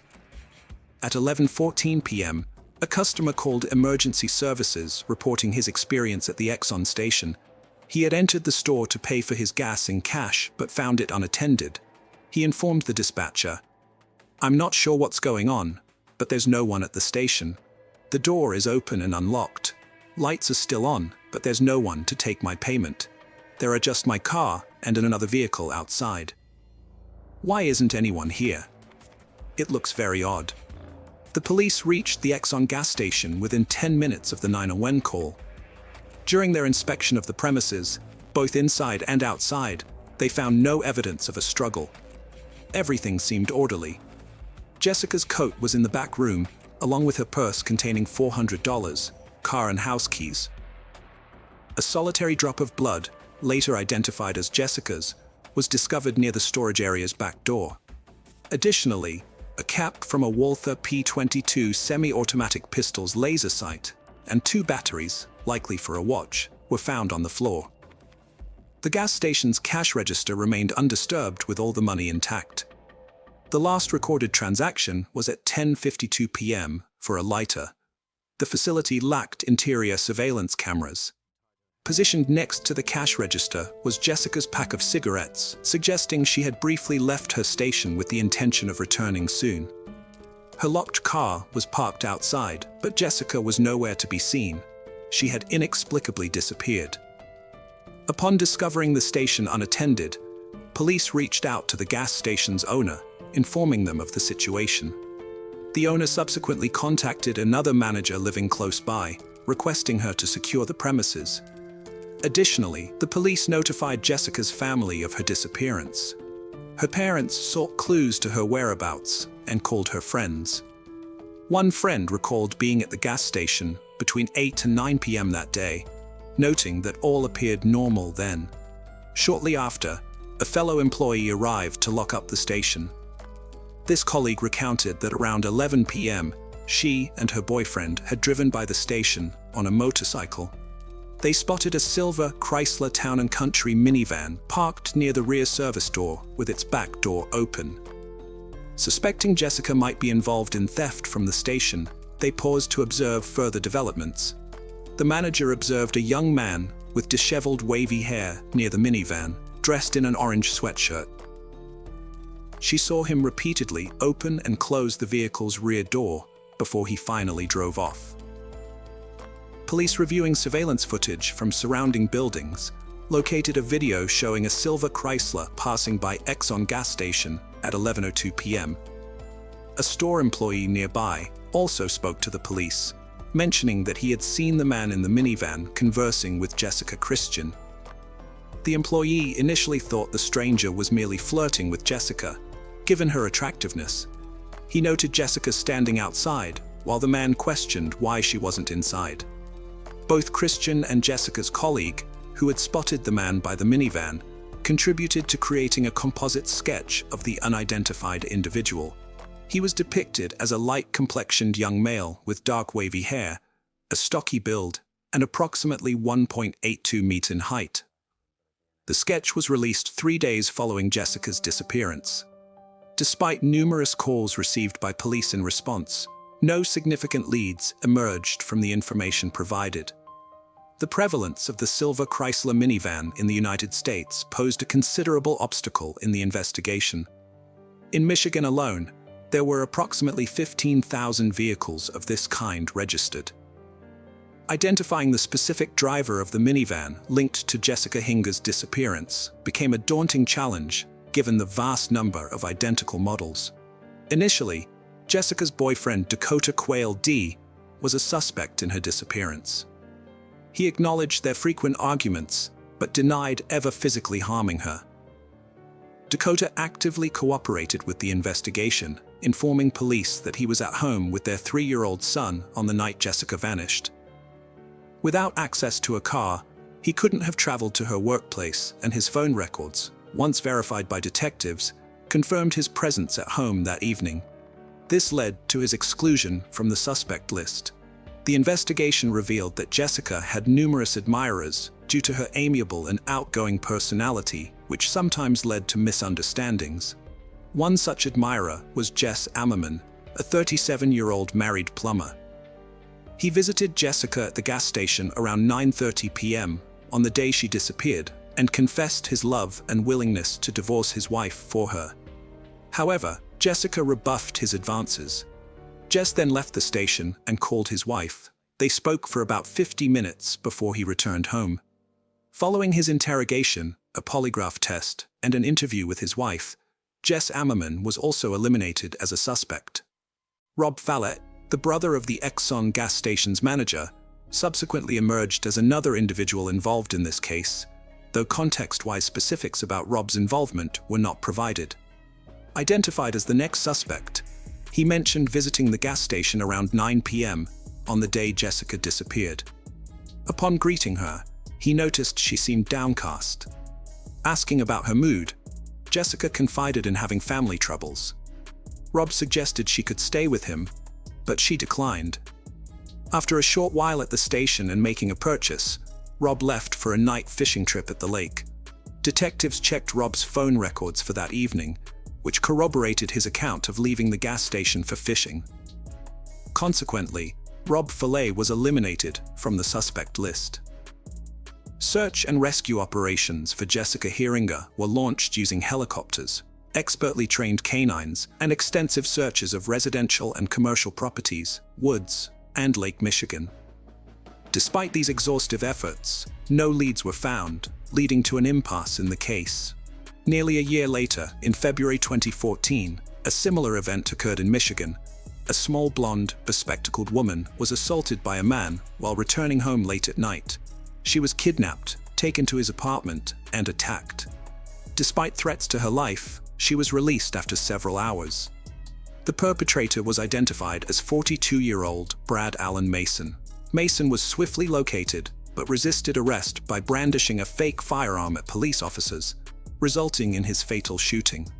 Mason had a history of criminal activity, including a 2004 kidnapping conviction and a 2011 arrest for indecent exposure. In 2014, he resided in a dormitory opposite the Exxon gas station where Jessica worked.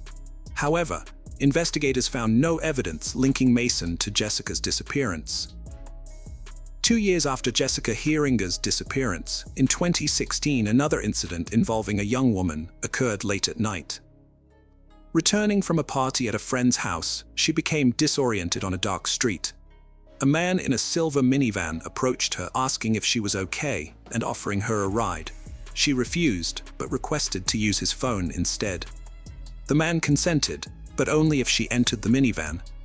Once inside, he locked the door and revealed his phone battery was dead, then brandished a gun, instructing her to stay silent. These cases highlight ongoing challenges faced by law enforcement in solving abduction instances, despite rigorous investigative efforts and community cooperation. He then began driving, feeling sick and nauseated. The woman requested him to lower the window. Seizing the opportunity, she leaped out of the moving vehicle through the window and fled to a nearby house. The man sped away. The victim immediately contacted the police and described kidnapper. Through surveillance footage, the police managed to trace the license plate of the silver Chrysler Town & Country. They identified the driver as 46-year-old Jeffrey Willis. Jeffrey Willis, a factory laborer, led a secluded, modest life and had no prior legal issues. When located in his minivan, police searched and found a Walther P22 semi-automatic pistol.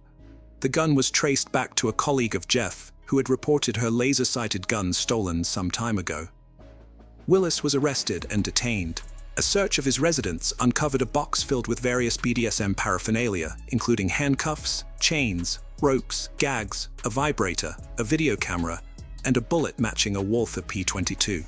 The box also contained insulin syringes with an unidentified liquid, sedatives, Viagra, lubricant, disposable gloves, and a diagram of a woman's anatomy with marked injection sites. On his computer were numerous videos depicting appalling kidnapping scenes with young women as victims. A hidden hard drive in a ventilation duct contained footage Willis had recorded of his female neighbors swimming without their knowledge. A folder titled Victims on the computer held 2 subfolders, one named for the missing Jessica Heeringer and another for a murdered woman named Rebecca. Rebecca Blech, aged 36, was tragically murdered on June 29, 2014, roughly a year after Jessica Heeringer vanished in an area just 20 minutes from where Jessica worked at the Exxon gas station. Rebecca went out for an evening run, but never made it back home. She was found by neighbors lying on the road with her clothing disheveled. Initially leading to the belief that she was struck by a car, although unconscious. Rebecca still had a pulse when discovered. Emergency services were called, but she succumbed to her injuries before they could save her. Autopsy reports revealed she died from 3 gunshot wounds to her back and head, with multiple bruises on her wrists and legs. At the time of her death, the perpetrator remained at large. However, 2 years after Jeffrey Willis's arrest, new evidence linked Rebecca's murder to a pistol found in Willis's minivan. Willis denied any involvement, but prosecutors theorized that he had attempted to abduct Rebecca and bring her to his home. When Rebecca resisted, Willis reportedly shot her and fled. Forensic analysis later discovered Rebecca's DNA on a glove recovered from Willis's residence. Jeffrey Willis was convicted of Rebecca Blech's murder and received a life sentence. While serving his sentence, he faced additional charges related to the kidnapping of Jessica Heeringer. Despite consistently denying any involvement in Jessica's disappearance, phone records showed that on the night she vanished, he was present at the Exxon gas station where she was last seen. Subsequently, he traveled to his deceased grandfather's house, which is roughly 13 minutes from the station. Upon arriving at his grandfather's residence, police encountered a heavily secured front door. Forced entry revealed an assortment of cleaning products, powders, and bleaches in the basement. The manufacturing dates on these items aligned with early 2013, matching the time frame of Jessica's disappearance. Colleagues recalled that Jeffrey Willis was notably absent on April 27, 2013, the day following Jessica Heeringer's disappearance. When he returned to work a few days later, he had conspicuous deep scratches on his face and hands, raising further suspicions among those who knew him. A woman who visited the gas station on April 25th, the day before Jessica's disappearance, later contacted police. She arrived late in the evening and expressed concern about being there alone at such an hour to Jessica herself. Jessica nodded in acknowledgement, appearing anxious and somewhat scared. At that moment, an unknown man inside the station reassured the visitor by saying, "Don't worry, she has customers who look after her." He left the premises. The concerned visitor, still worried about Jessica's safety, stayed in her car outside until Jessica finished her shift and headed home. Tragically, Jessica disappeared the following day in 2016. The witness from the gas station positively identified Jeffrey Willis, recalling seeing him there. Investigators learned that Willis had frequented the Exxon gas station, interacting with Jessica Heeringer on at least 15 occasions. Concurrently, 48-year-old Kevin Bloom, Willis's cousin and a prison guard, was taken into custody. Kevin's inconsistent statements during interrogation eventually led to a confession. He disclosed information about Rebecca Bletcher's death that hadn't been publicly known. Kevin also confessed to assisting Jeffrey in concealing Jessica's body. He described how on April 27th, the day after Jessica's abduction, Jeffrey invited him over for a party at his house. Upon arriving at his late grandfather's residence, Kevin saw Jessica for the first time lying on the floor, bound and lifeless. The cousins wrapped her body in a sheet, transported it in a car to a forest where Jeffrey had pre-dug a grave and buried her. They then returned home. When Kevin Bloom led the police to the forest to identify the burial site of Jessica Heeringer's body, he spent a considerable amount of time wandering through the area. Despite his efforts, he was unable to pinpoint the precise location where they had buried the body. The trial of Jeffrey Willis commenced despite Jessica Heeringer's body not being found either alive or deceased. The prosecution presented substantial evidence to charge Willis with her kidnapping and murder. Their case posited that Willis had been stalking Jessica for an extended period. On the night of April 26, 2013, he allegedly parked his vehicle near the service entrance of the gas station. Entering the premises, he is said to have struck Jessica on the head with his gun. During this assault, it's reported that the cover of the gun's laser sight fell off, and Jessica's blood was spilled on the floor. Willis then purportedly dragged Jessica out through the service exit and placed her in the back seat of his car. He transported her to his late grandfather's house, where he committed his most horrific acts. Forensic computer analysis revealed that Jeffrey Willis stored photographs and news articles about the search for Jessica on his computer. Following the investigation's progress, it was discovered Willis used a password displayed on the screen consisting of Jessica's initials and the date April 27, 2013, presumed to be the day she died. Willis consistently denied his guilt, insisting he was at home on the night of her kidnapping. His lawyers argued that there was no direct evidence linking him to the case.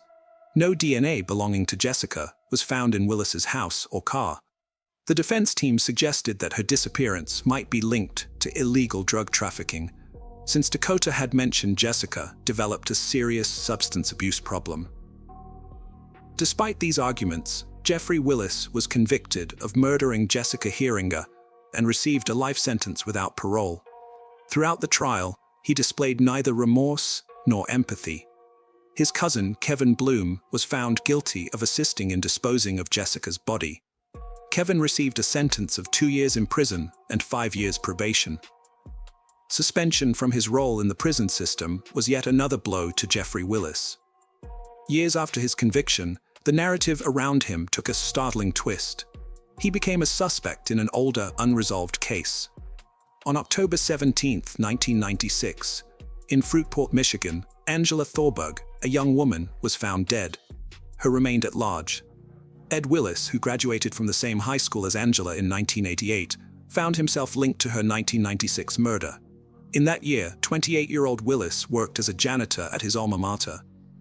Concerns were raised when the principal noticed his excessive time spent in the computer lab during work hours.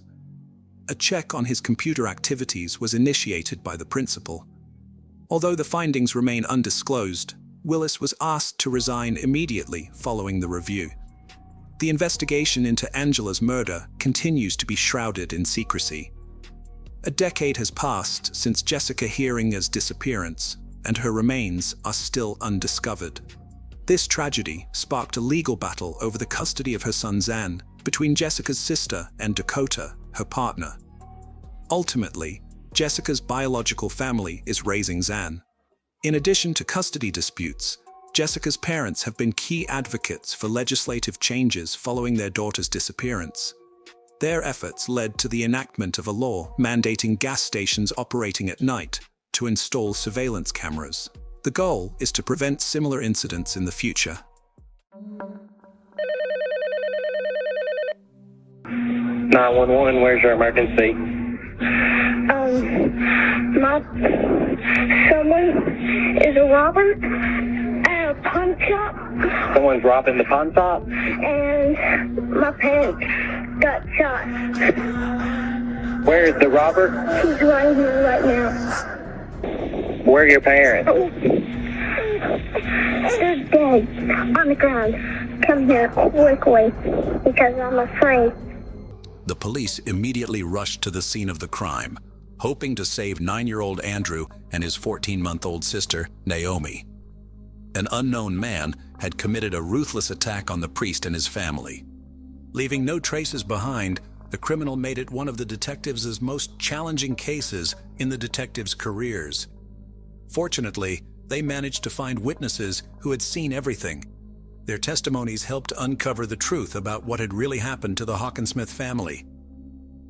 In 2013, in Danville, Kentucky, 35-year-old priest Michael Hawkinsmith, who had previously worked as a manager at a local pawn shop, had to take full control of the pawn shop due to the former owner's health condition. As a former priest, Michael had always been honest with people. He easily found common ground with others and was always willing to help. When he decided to get married, no one doubted his choice. Angie was his first love, and everyone saw her as a very sweet and kind girl. Michael literally worshipped the ground she walked on. When the couple had children, their relationship became even stronger. Together, they were a very happy family. As the Hawkinsmith family expanded, so did their business. The pawn shop, ABC Gold, Games and More, became a successful family venture, attracting regular customers like broker Dan Smith, with whom they often conducted business on Fridays. Life seemed perfect for the Hawkinsmiths until one day in 2013 when an unknown man decided to disrupt their peaceful existence.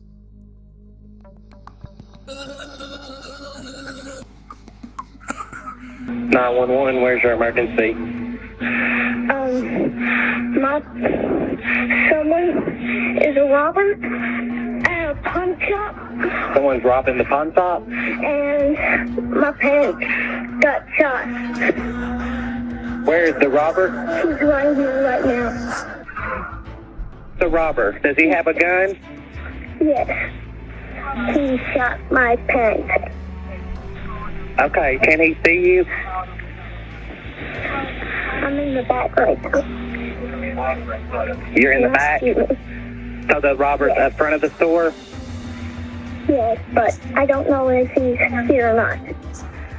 But come quickly. Where are your parents? They're dead on the ground. Come here quickly because I'm afraid. Please hurry. Okay, they're coming, okay? 6 minutes after the phone call, police officers arrived at the scene of the crime. When they entered the building, their attention was immediately drawn to a large bloody trail, which led them to Michael Hawkinsmith. Moments later, they found his 38-year-old wife, Angie, and on the other side of the counter, they discovered the third victim of the crime, 60-year-old broker Dan Smith. All three victims had gunshot wounds to the head and torso. A few minutes later, officers found Andrew Hawkinsmith and his little sister Naomi hiding in a closet. The officers' accounts indicated the unimaginable horror these young children had endured. Suddenly, the 9-year-old boy and his 14-month-old sister were left orphaned, having lost both parents. Upon examining the crime scene, police found 14 spent .22 caliber shell casings and 3 intact bullets, along with a briefcase that belonged to Dan Smith. The victim's personal belongings and all the cash in the register were left untouched, suggesting that robbery was not the motive for the crime. Unfortunately, there were no surveillance cameras in the pawn shop, posing a significant obstacle to the investigation. The police had no choice but to rely on finding potential witnesses to the crime. An employee of the nearby Rainbow Cleaners was able to describe a car that had parked near the building that morning. It was a silver minivan, driven by a large man with a thick beard. While one group of investigators searched the surrounding area, another informed the closest relatives about the tragedy that had befallen their loved ones. Michael's parents found it difficult to accept the circumstances that someone in their right mind could wish harm to their children. Nevertheless, they tried to find any positive aspect in the situation, and the fact that their grandchildren had survived could not but rejoice them.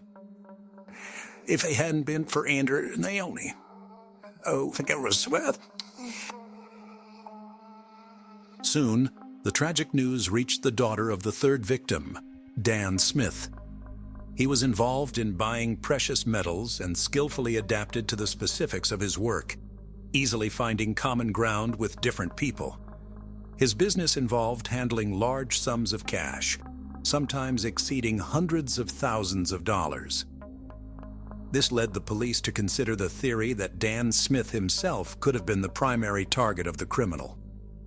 Tracking the man's movements revealed that before he arrived at the ABC Gold, Games and More pawn shop, he had visited Lawson's jewelry store in Harrodsburg, located 10 miles northeast of Danville. In the jewelry store, investigators found a surveillance camera positioned on the far wall to capture every visitor entering and exiting the store. They hoped that the recording would help them determine if anyone had been following Dan Smith. Smith entered the store at 8:16 in the morning, and there were no other customers in the building at the time. He was carrying the same briefcase that was later found at the ABC Gold, Games and More pawn shop. After greeting the woman behind the counter with a smile, headed to the back of the store. Sometime later, Dan Smith reappeared on the footage, coming out from the back of the store, saying something to an elderly woman who had just entered, and then immediately leaving. It was a typical day in the life of the jewelry store. The external camera recording showed nothing suspicious. The police were left to helplessly monitor the man who had no idea he would soon be at the center of a tragic event. Meanwhile, 9-year-old Andrew Hawkinsmith was taken to the police station to give his testimony. Andrew described how he had been at the pawn shop with his parents when Dan Smith arrived carrying a bag full of money. While his father and Dan were talking, the stranger entered and immediately demanded the bag. According to the boy, Dan Smith immediately handed over his briefcase, after which the stranger shot him. "My father asked him to stop, but he also shot him with a pistol similar to the one I play with," Andrew said. Meanwhile, the mother instructed Andrew to take Naomi to the back of the store and hide in the closet. Andrew took his little sister and hid. It was then that the criminal aimed the gun at Angie. "I don't know who he is and why he did it, but it seems to me that the reason was money," the 9-year-old boy concluded. He described the stranger as a very tall man with a blonde beard that looked fake, matching the description provided by a witness from Rainbow Cleaners. To follow all possible leads, the police's next step was to thoroughly examine the business run by the Hawkinsmith family. It turned out that the ABC Gold, Games and More pawn shop had another owner, Steve Devine. While he usually attended Friday deals with Dan Smith, he was absent on the tragic morning of September 20th. This information raised concerns, making determining his whereabouts a top priority. Steve Devine explained that he had developed an allergy that morning and was forced to cancel all his appointments, a story confirmed by his wife. The alibi and the fact that Steve Devine did not own a silver minivan helped to rule him out as a suspect. He also explained why there were no surveillance cameras in the pawn shop. According to him, the security system had been removed by the previous owner, Kenneth Allen Keith, and the new owners had not yet installed a replacement. 48-year-old Keith, like his deceased friend Michael Hawkinsmith, was a priest. Pastor Keith sold the pawn shop when he was diagnosed with brain cancer, but he remained the owner of another similar establishment, Gold Rush Buyers, in Pulaski County, neighboring Danville's Boyle County. Michael's family revealed that he prayed for his friend every evening, hoping for his recovery. Their friendship, which began when Michael worked at a youth church camp, had lasted for 15 years. The Hawkinsmith family always held Pastor Keith in high regard, and for their son Andrew, he was like a beloved uncle. With no significant leads, investigators decided to try their luck in finding possible street surveillance systems near the ABC Gold, Games and More pawn shop. They found a camera on the office building of the real estate office, Danville Rentals.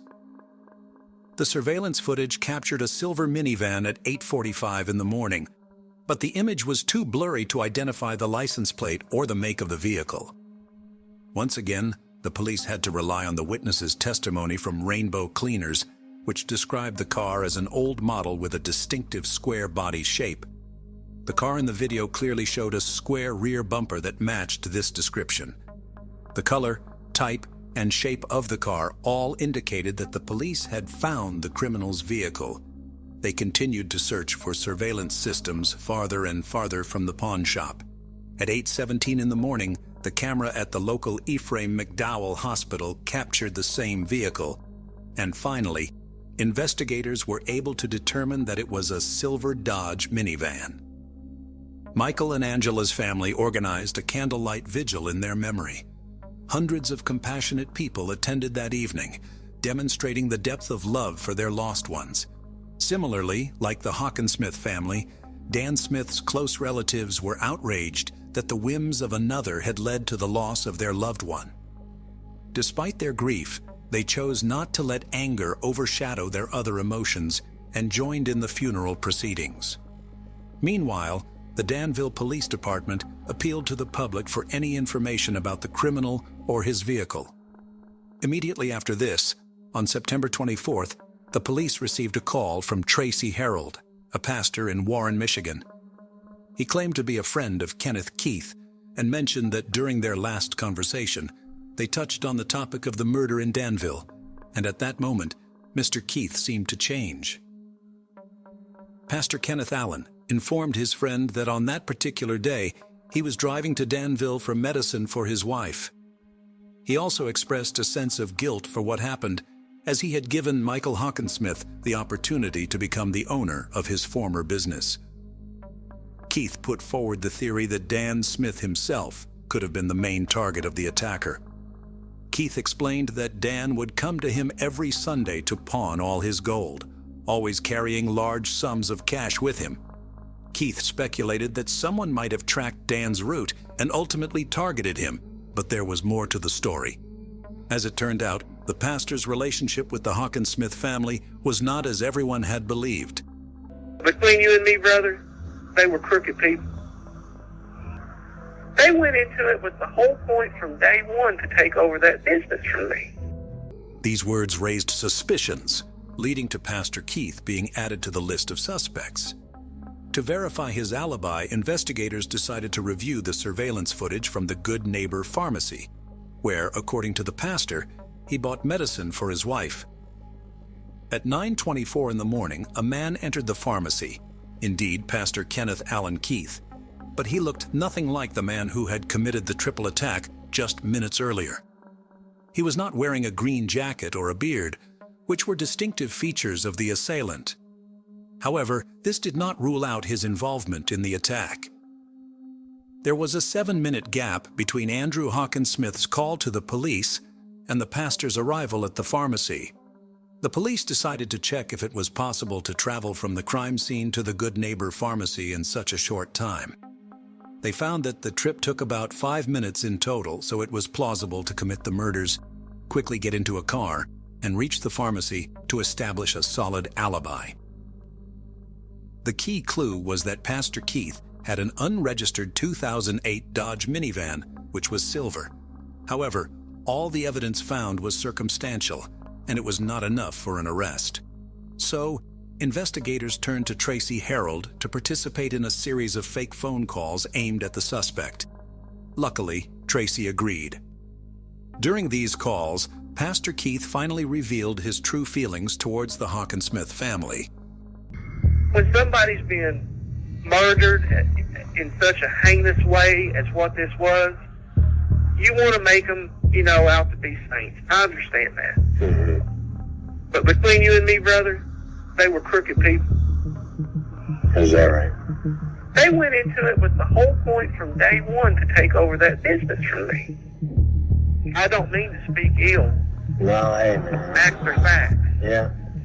And here's the thing. I can't tell nobody none of this because what does it make me look? Yeah. It makes me look like a perpetrator, see? And then, what everyone had been waiting for happened. Keith began discussing details of the case that had not been made public. I would be able, but I was at the party. I was having him the positive. Following that, Pastor Kenneth Keith explained that he left Danville and returned to Somerset.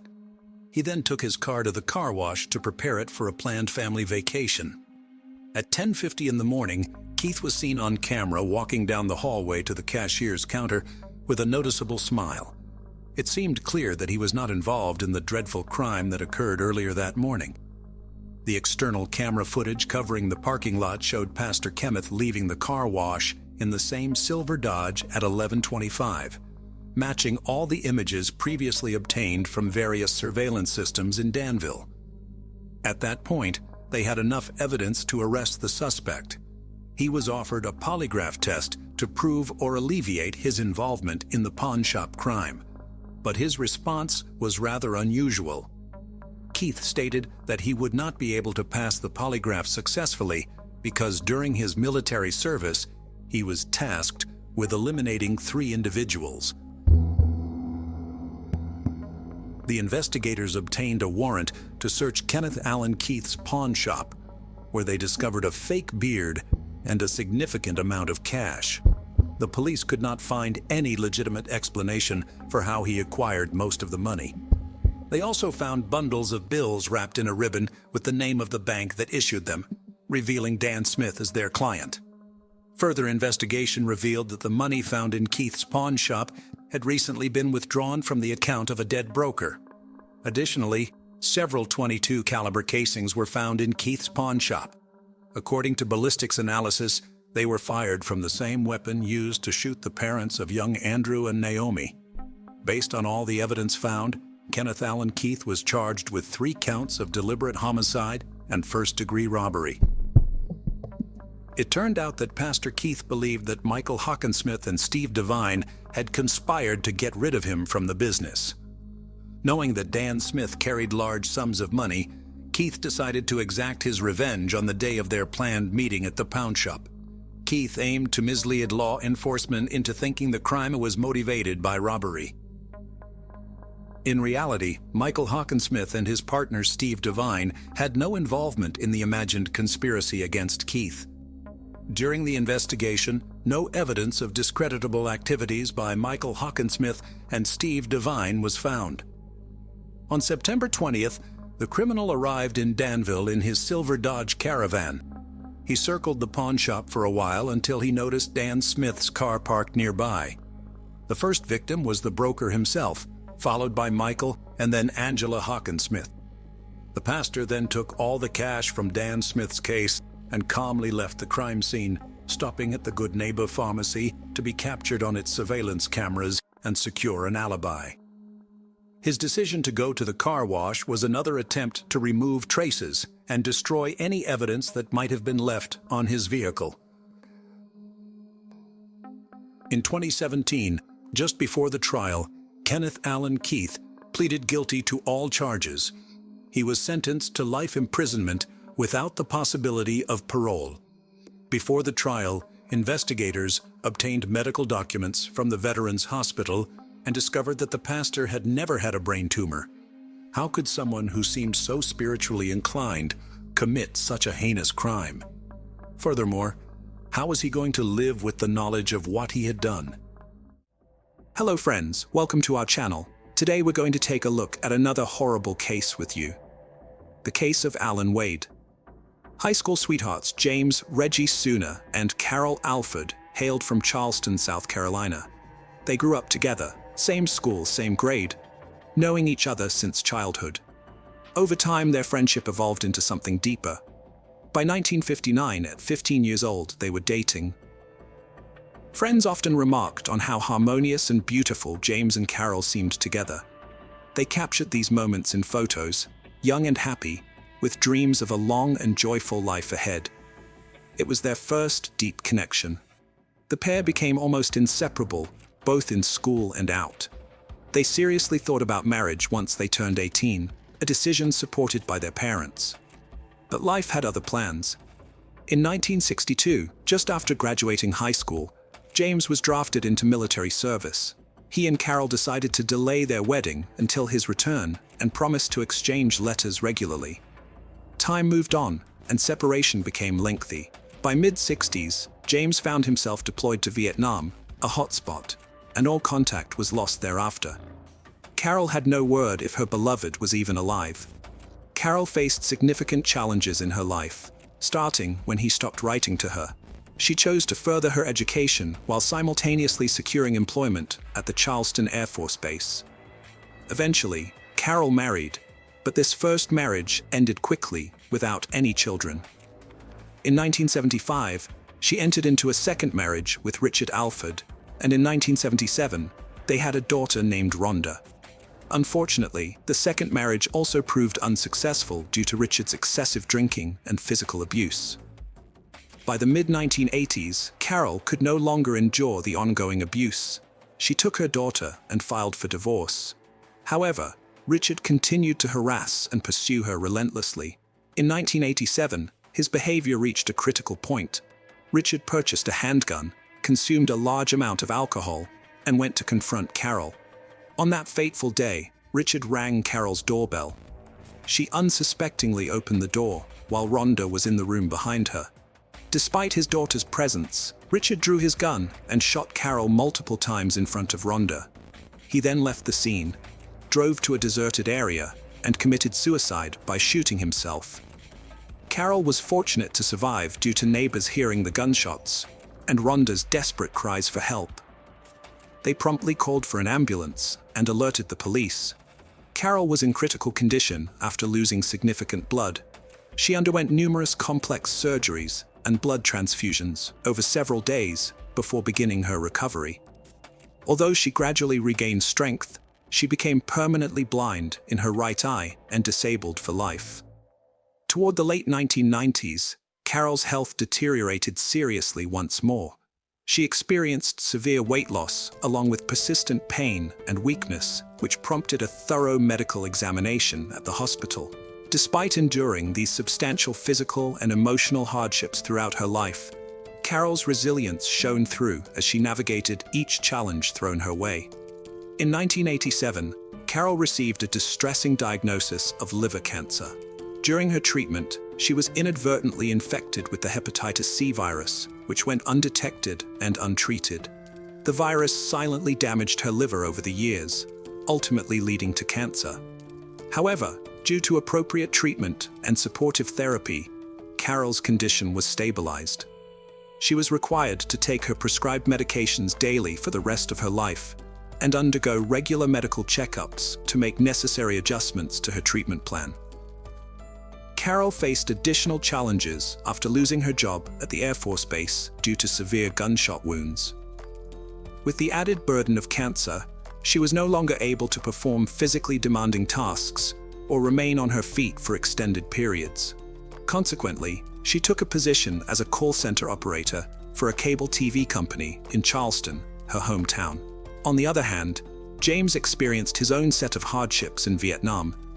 He was severely wounded during the war and almost lost his leg, requiring a prolonged hospital stay. His name was mistakenly included in lists of the deceased, leading even his relatives to believe he had died. Fortunately, he survived and eventually returned home years later. By that time, he had lost contact with Carol. She had moved residences, married, and believed that James had perished in the conflict. Although James later married, severe injuries from the war led to diabetes and several chronic conditions which prevented him from becoming a father. His marriage ended after a few years, leaving him living alone since then. He found employment as a laborer on the local railroad, but expected no further pleasant surprises from life. In fall 2000, while Carol was performing her duties at the call center, answering phones and providing customer advice, she encountered another caller whose voice sounded unnervingly familiar. This voice elicited an emotional response within her that she could not ignore. Carol immediately recognized her first high school love, but she was hesitant to act on it because she believed James was dead. She answered all the customers' questions and then suddenly turned to him, saying his full name. Silence hung in the air for a moment. The man timidly asked how she knew his name. Carol began to cry and responded that she was the girl he had dated in high school, the girl he once wanted to marry. For the next few, they both cried into the phone, unable to find words. They soon discovered that they still lived in their hometown and agreed to meet the next evening. Meeting again after 38 years, according to Rhonda's recollection, her mother came home from work that day, looking excited like a schoolgirl and talking non-stop about James. The next day, Carol prepared diligently for the date, trying on dresses, doing her hair and makeup. She realized that she was no longer the young beauty James remembered, but wanted to look her best and win back his heart. Their reunion was exciting. They hadn't seen each other in 38 years. They talked endlessly about everything, the highlights and sorrows of their lives, failed marriages, work issues, and health problems. They reminisced about their happy times together. Their old feelings reignited, and James and Carol were eager to make up for lost time. They began seeing each other daily and decided just a couple of weeks later to live together. 5 months later, they married, and Carol moved into her new husband's home in Riverland Terrace neighborhood. Family life brought its own set of joys and challenges. The couple first resided in their native Charleston, South Carolina. In love and happy, they engaged in everyday life activities and took care of each other, especially since both were aging with health concerns. Next door lived the Cole family, a longtime acquaintance of James's. Stephen Cole had also served in Vietnam, where he was severely wounded, and now used a wheelchair. His wife Natalie seemed often absent due to work commitments and preferred socializing with friends over spending time at home. In a bar somewhere, their daughter Tiffany would typically hang around on the street with nothing to do and money for even small pocket expenses. When James and Carol first started living together, Tiffany was still in high school. Good-natured Carol immediately felt a connection with the neighbor girl. She genuinely felt sorry for Tiffany, who seemed unwanted by her own mother. Over 5 years, Carol did everything possible to support Tiffany. Carol invited her to family lunches and dinners, where delicious food was served, periodically bought clothes for the girl, and even provided small amounts of money for minor expenses. Carol treated Tiffany like she was her own daughter, surrounding her with care and attention. In 2004, the Sumners decided to sell their Chevrolet Lumina minivan. Tiffany expressed interest in buying it through installments, since she had no money but needed the car desperately. The couple decided to sell it to her at a very low price and divided the payment into manageable amounts, stretched over a whole year. Early in 2005, the Sumners decided to relocate to Florida due to health issues that had significantly worsened for both spouses. Doctors advised them to move south near the ocean for better health conditions. By then, both were retired, so they chose to make this significant life change. Carol and James sold their spacious home in Charleston and bought property in Jacksonville, the largest city in Florida, where they also purchased a new Lincoln Town Car. The couple was extremely happy and settled into their new place while making plans for their future life together. Every day, Carol called her adult daughter Rhonda. She shared everything about what was going on in her life, thoughts and plans included. So when communications ceased, Rhonda was both surprised and deeply concerned. In June 2005, Rhonda became concerned when her mother failed to call her as usual and didn't answer her calls either. Initially, she pushed away negative thoughts and hoped everything was fine with her mom and stepdad. She thought they might get in touch soon. However, the following day brought no change in the. Rhonda called both her mother's and James's cell phones every half hour, but they were now unreachable, and voicemail messages went unanswered. On the third day, Rhonda decided it was time to take action. She chose to drive to another state to personally check if her mother and stepfather were all right. She started early in the morning for a 5-hour drive to reach the Summers' home. Upon arrival, the first thing she noticed was that their car was missing, which seemed unusual. Approaching the front door, she found it slightly open. Inside the house was eerily quiet, despite a light being on in one of the rooms while sunlight streamed outside. Rhonda called out loudly for her mother and James, but heard nothing in response. Entering the kitchen next, she saw a table set for two with food that appeared untouched for at least 3 days. It looked like they were about to have dinner, but abruptly left it unfinished. The house itself was in disarray. Things were scattered around randomly, and some doors and cupboards were open, as if someone had frantically searched through them. Rhonda's concern grew when she spotted crucial medications on a bedside table in their bedroom. Her mother's cancer pills, taken 3 times daily, and James' insulin, administered hourly, remained there untouched, along with completely dead phones. Given these observations, medications left behind, and no cell phone usage, it became clear that her mother and stepfather couldn't have gone far or been away for long without these essentials.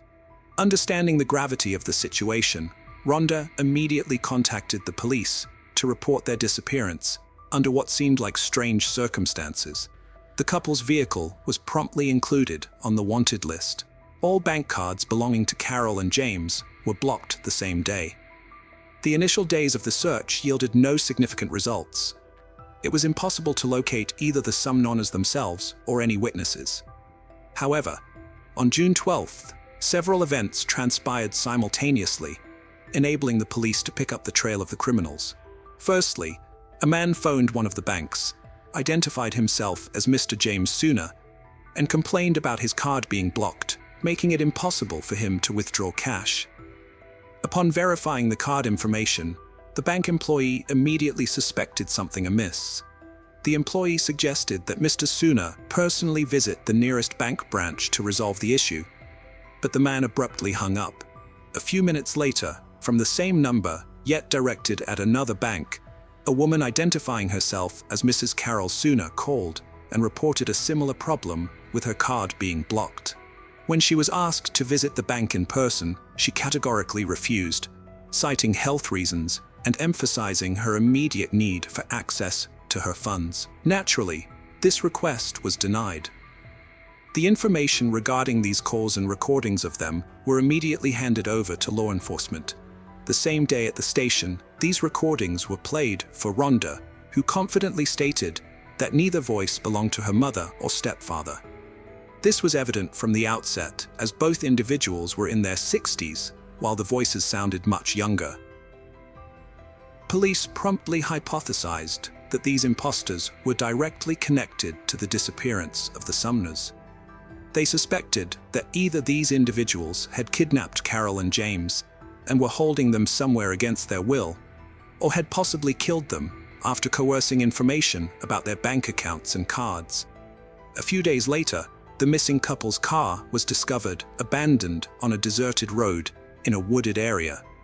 There were no traces of blood or signs of struggle in the cabin. Experts found hair and sweat marks in the trunk, which belonged to both spouses.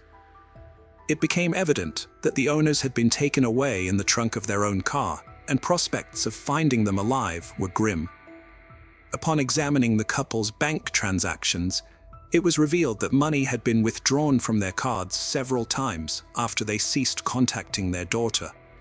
Reviewing the ATM surveillance footage showed that a young man, who couldn't be identified immediately, made the withdrawals. Additionally, a request was made to trace all calls from the number used by the imposters to contact the bank. The SIM card itself was purchased with prepaid time shortly before the disappearance of the couple. Attempts to establish the buyer's identity failed. However, it was discovered that on June 6th, a call was made from this number to a car rental company. It turned out that a guest at one of the hotels rented a Mazda RX-8 under the name Tiffany Cole. This same car was subsequently driven by an unidentified young man who withdrew money from ATMs using cards belonging to the missing individuals. He withdrew $1,000 from one card and nearly $3,000 from another. Thanks to built-in location trackers in rental cars, investigators determined that this Mazda RX-8 had parked at a hotel in Charleston. A capture team was promptly dispatched and forcefully entered the room where these individuals were staying. The room was strewn with packages and receipts from various stores, including clothes, gadgets, video games, cosmetics, perfumes, and expensive alcohol.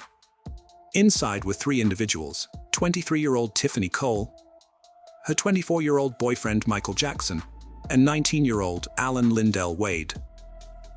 The young men appeared surprised and confused as police placed handcuffs on their wrists.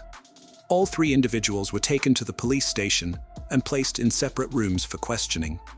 Initially, they pretended not to understand the accusations against them or simply remained silent. A search of their room uncovered several items belonging to the Sumners, including their bank cards, a laptop, some of Carol's jewelry, James's expensive coin collection, keys to their Lincoln Town car, and pawn shop receipts in the name of Cole. It was discovered that part of the stolen jewelry had been pawned by Tiffany and the money spent with friends. After several hours of interrogation and upon being presented with irrefutable evidence found in the hotel room, Tiffany was the first to speak. She sobbed as she revealed that she and her friends had robbed the elderly couple, but insisted they did nothing further to them. They then fled and started spending other people's money.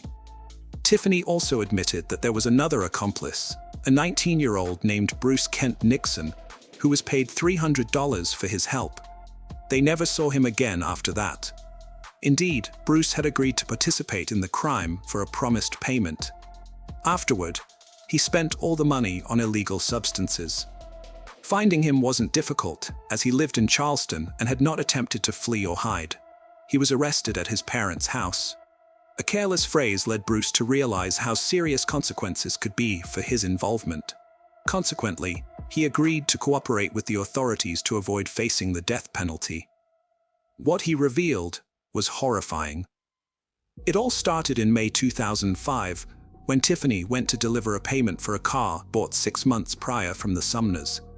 She often visited them personally, because hospitable Carol and James invited her to stay for a night or a few days, offered delicious food, and even gave gifts if she brought friends along.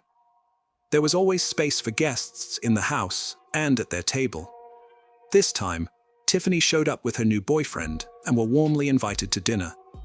Since it was late, The couple ended up staying overnight at the Sumners' home. During the meal, the Sumners discussed how they had settled into their new place. Carol inadvertently mentioned that they had nearly $100,000 left after selling their house in Charleston, implying they could comfortably enjoy their retirement without any financial worries.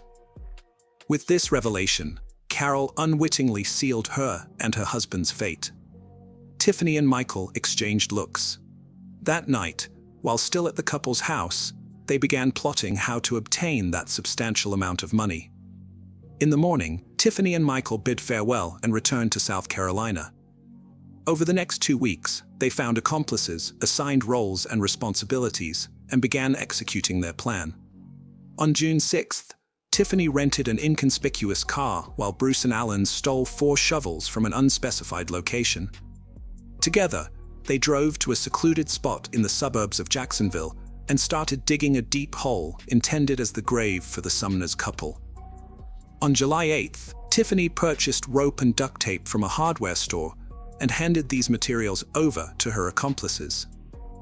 That evening, Bruce and Alan arrived at the prospective victim's home under the pretense of needing assistance and asked if they could make a phone call from inside. Despite finding them strange, Carol decided to let them in, thinking they genuinely needed help. Once inside, Bruce and Alan immediately attacked Carol and her husband when he responded to her screams. They bound the couple's hands and feet with duct tape, blindfolded them, and demanded information about any money or valuables in the house. Under severe threats of torture and death, the Sumners provided details of their bank accounts and PIN codes for their cards in hopes of being spared. However, once this information was obtained by the intruders, 2 additional accomplices entered the house. They helped drag Carol and her husband into their backyard before stuffing them into the trunk of their family car.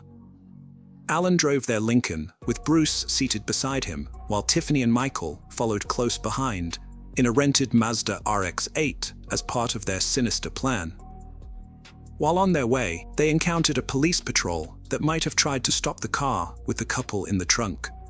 The second car was supposed to divert attention by speeding up or blatantly breaking rules. However, no one appeared in their path, so both cars reached the destination safely. In the trunk, James managed to free his arm. He removed the bandage and duct tape from his face and also from his wife's face to prevent suffocation. There wasn't much more they could do. Their surprise, bewilderment, and shock were immense when the trunk lid opened, and among their captors were Tiffany and her boyfriend, who had recently visited them. The captives were led several dozen meters through the woods to a prepared grave. They were then simply pushed into it. The couple pleaded desperately for their lives, but the young criminals proceeded otherwise. They killed the couple in a brutal manner by burying them alive. According to Bruce, it took about an hour for them to cover the bound elderly people with earth, while they cried, confessed their love for each other, and said goodbye. An examination later showed that the spouses died of suffocation. Pieces of soil in which they were buried were found in their mouths, respiratory tracts, and even stomachs. After completing this gruesome act, the outlaws abandoned the Lincoln in the woods and returned to town in a rented car. They went to the Sumner house where they took valuable items and then returned to South Carolina to start spending their loot. However, after 2 days, all stolen cards were blocked. 4 days later, all participants in the crime were taken into custody. Bruce Nixon was the only one who fully admitted his guilt from the beginning and agreed to cooperate with investigators, hoping for leniency. He revealed where the spouses were buried and detailed everything that happened on that awful night. Tiffany claimed that her boyfriend Michael had lost his mind and initiated the crime. When he heard about the substantial amount of money retained by the Sumners after the sale of the house, her lawyer argued that the girl was an accomplice and not directly involved in the murder herself. Jackson and Lindell opted to stay silent, but that collected evidence compellingly. The jury didn't think Tiffany Cole's innocence, since she participated in creating the criminal plan, rented a car, and devised a diversionary tactic if they were chased by police. She even helped dig a grave for the spouses.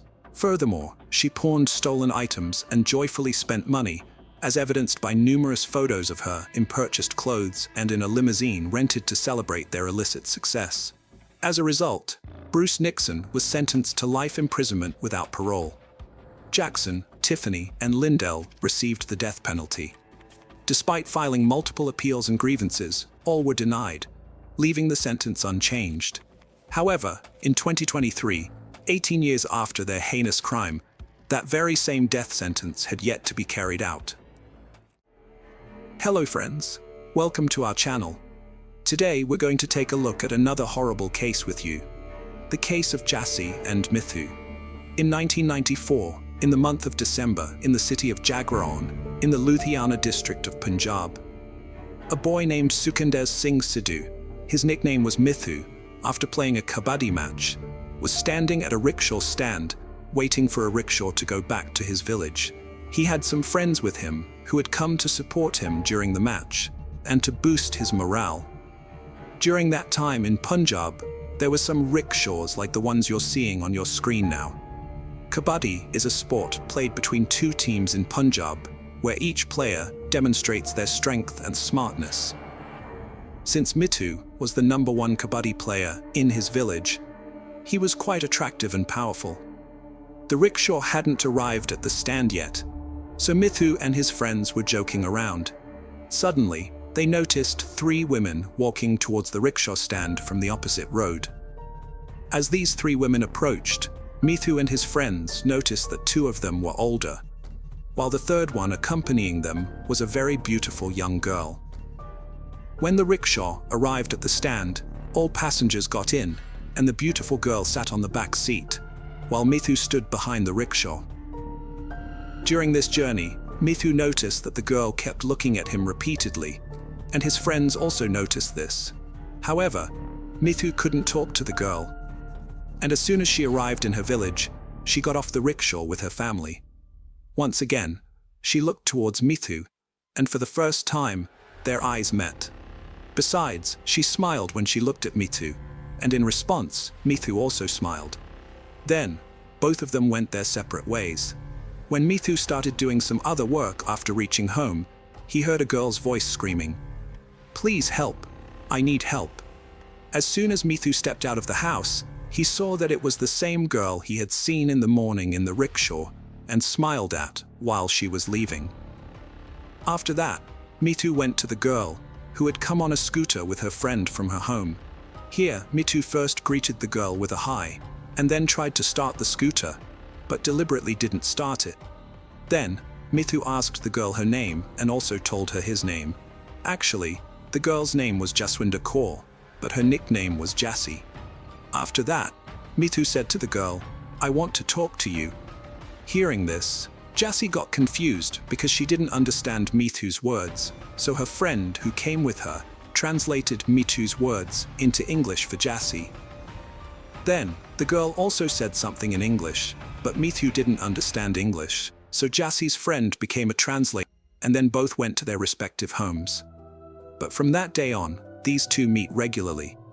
Gradually, Mithu also realizes that Jassi's maternal grandparents' house is the wealthiest home in her neighboring village. Besides, Jassi's maternal home and Mithu's small 2-room house were on the border of 2 villages, meaning Mithu's house was right behind Jassi's maternal grandparents' house, and Mithu knows this fact. After this idea, Jassi and Mithu eloped on March 15, 1999, avoiding the scrutiny of their families, and got married in a Gurudwara, which is a place of worship for Sikhs. After the marriage, Jassi returns home as if everything is normal, and no one suspects anything. However, the relationship that Jassi's family had been considering for her breaks down for some reason. After staying in Punjab for 2 months and marrying Mithu, Jassi leaves for Canada with her family, but before leaving, she promises Mithu that she will come back soon. After going to Canada, Jassi and Mithu start talking to each other on the phone again, and by now, Mithu's house also had a telephone line installed. Months passed by in this way, but at the beginning of 2000, some relatives of Jassi who were in India come to know about Mithu and Jassie's marriage, and they immediately inform Jassie's parents in Canada. After this, their love story takes a sharp turn. From this point, Mithu's parents start pressuring him, while on the other hand, Jassie's mother and uncle begin pressuring her to break the marriage. However, neither Mithu agrees to it, nor does Jassie consent to breaking the marriage. Although Mithu is tempted by money, and Jassie is tempted by expensive things, cars, and the lure of a luxurious lifestyle, neither of them is willing to break the marriage. One day, Jassie's mother brought documents for Jassie to sign, so that Mithu could come to Canada. Jassie signed them all, unaware that the documents claimed Mithu had forced her into marriage and assaulted her. Later, Jassie came to Canada with her family. In reality, after Jassie signs this document, her family members send it to the India Punjab police, and based on it, an FIR First Information Report is registered against Mithu for abduction, forced marriage, illegal weapons possession, etc., and he is also arrested. After the arrest, Mithu is brutally beaten in jail and stays there for several months. Meanwhile, when Jassie fails to receive any response to Mithu's letters and is unable to contact him over the phone, she finally learns from a friend that Mithu had been jailed on charges of abduction, forced marriage, and other offenses. Here, Jassie discovers that her mother, Malat Kaur, had deceived her by obtaining her signature and implicating Mithu, causing significant difficulties for his family and friends. Furthermore, the Punjab police have arrested Mithu's family members from his home and imprisoned them as well. Then, a few days later, Mithu talks to Jassie, where he says to her, "If you wanted to divorce, Jassie, you could have just asked me. We got married with your consent, so why did you falsely accuse me?"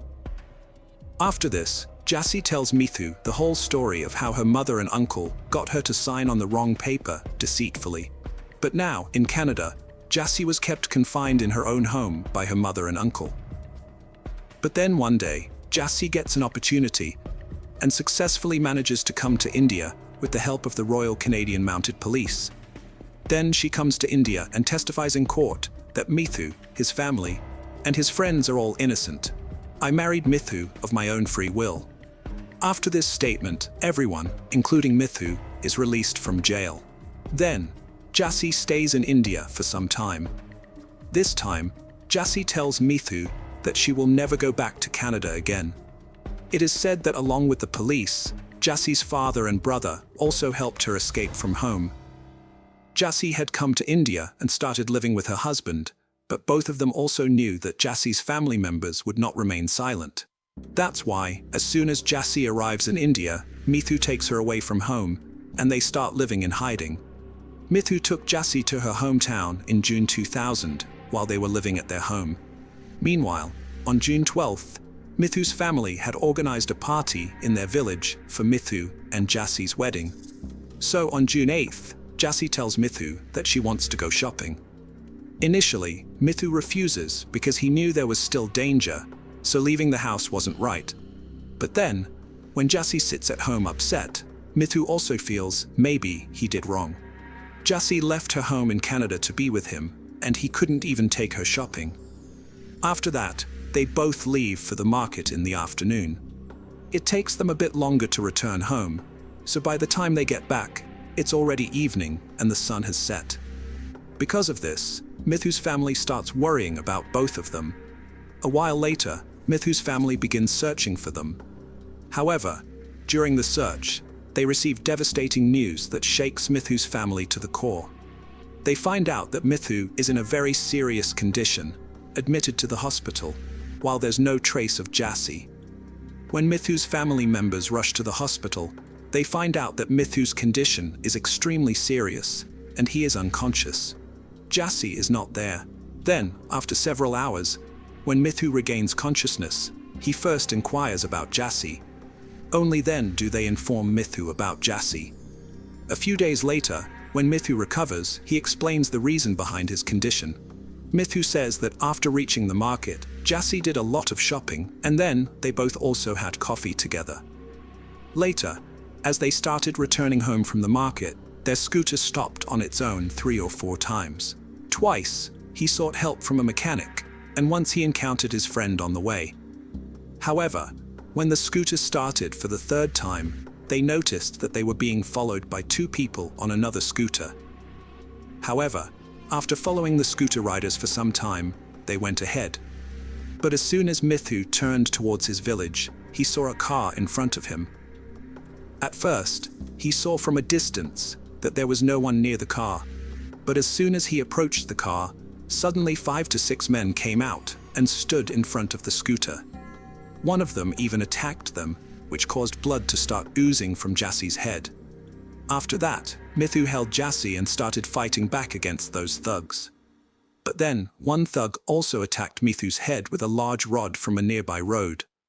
After that, Mithu became unconscious, and those thugs kept beating Mithu, and finally, thinking he was dead, threw him into the nearby drain. A few hours later, late at night, some laborers passing by noticed Mithu lying there, and they picked him up and took him to the hospital.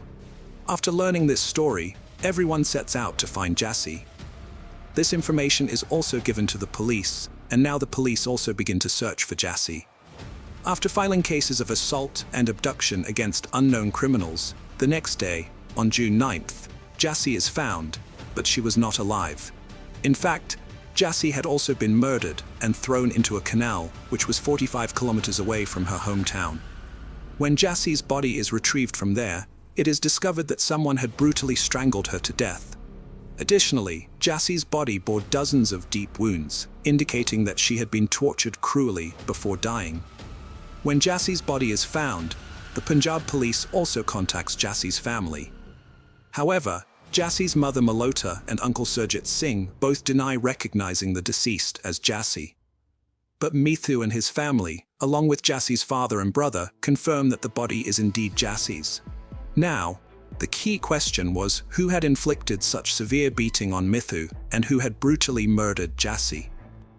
After Jassie's body was found, the charge of murder was added to the case, and the police embarked on the search for the criminals. During the search, the police managed to apprehend several major criminals in the vicinity based on suspicion. The police was so alert because although Jassie was Mithu's wife, she was actually a Canadian citizen. In the case of Jassie's death, suspicions quickly arose among certain individuals, and the police soon discovered who was involved in Jassie's murder. When the police rigorously interrogated these individuals, some criminals confessed to having committed Jassie's murder themselves and admitted to brutally beating Mithu as well. However, the question remains who instigated all of this. During the investigation, when the names of certain individuals come up, nobody trusts anyone. Anil Kumar, a gangster involved in this incident, implicates Inspector Jinder Singh of the Punjab police, claiming that he had given him a contract to kill Mithu a few days earlier. Now the police immediately start searching for Inspector Jinder Singh and manage to arrest him shortly after. When questioned by the police, Jinder Singh explains that he carried out the murder because he received a phone call from Darren Singh, Jassie's other uncle who resides in Punjab. Darren Singh promised him a group of 3 locks to kill Mithu. Now the police ask Anil Kumar why he killed Jassie when he was given the contract to kill Mithu. Upon revealing the truth, Anil Kumar and his accomplice leave everyone astonished. Anil Kumar explains that after beating Mithu, they thought he was dead, so they threw him into the nearby drain. Then, following Darren Singh's orders, they took Jassie to an empty farmhouse. As soon as Jassie regains consciousness upon entering the farmhouse, she begins to search for Mithu. Upon inquiry, the roughs inform her that Mithu is dead. Now he starts talking to Jassie's mother, Malia, who tells him to wait for a moment, and she will tell them what to do next. After this, Jassie's uncle and her mother have a conversation, and afterward, they called the roughs again and instruct them to beat up Jassie and threaten her, besides asking her to testify against Mithu and come back to Canada. Despite being beaten badly by the roughs, Jassie still refuses to return to Canada and testify against Mithu. After this, the roughs once again talk to Jassie's mother and tell her that Jassie is not willing to listen to them. After this, Jassie's mother tells the roughs that if Jassi doesn't listen to anything, they can kill her too. Initially, the roughs refused to do so because their deal was only to kill Mithu for 3 lakh rupees. But Jassi's uncle Surjit Singh says a separate 3 lakh rupees will be given to them for Jassi's murder.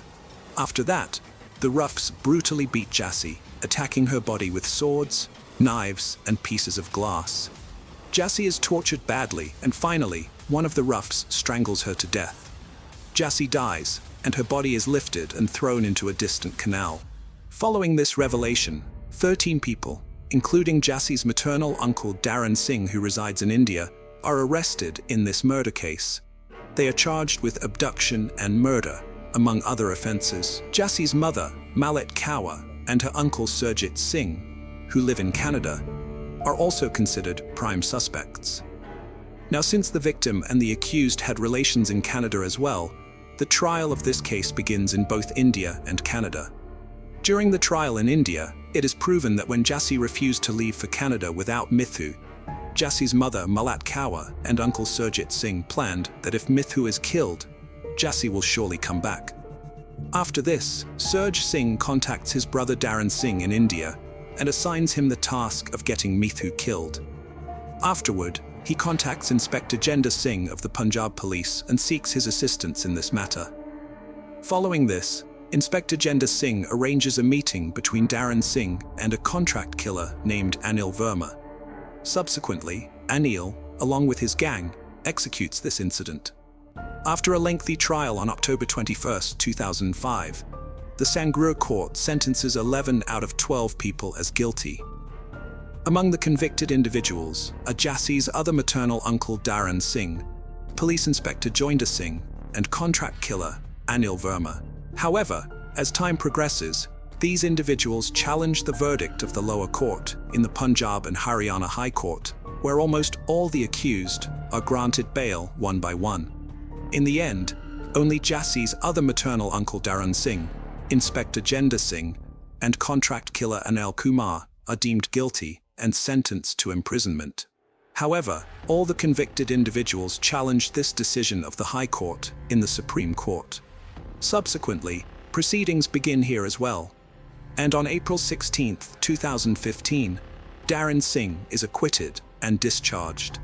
However, the rest of the defendants do not receive relief from here, and their sentence remains upheld. Apart from this, before delving into what happens in the courts of Canada, let's take a step back in the case.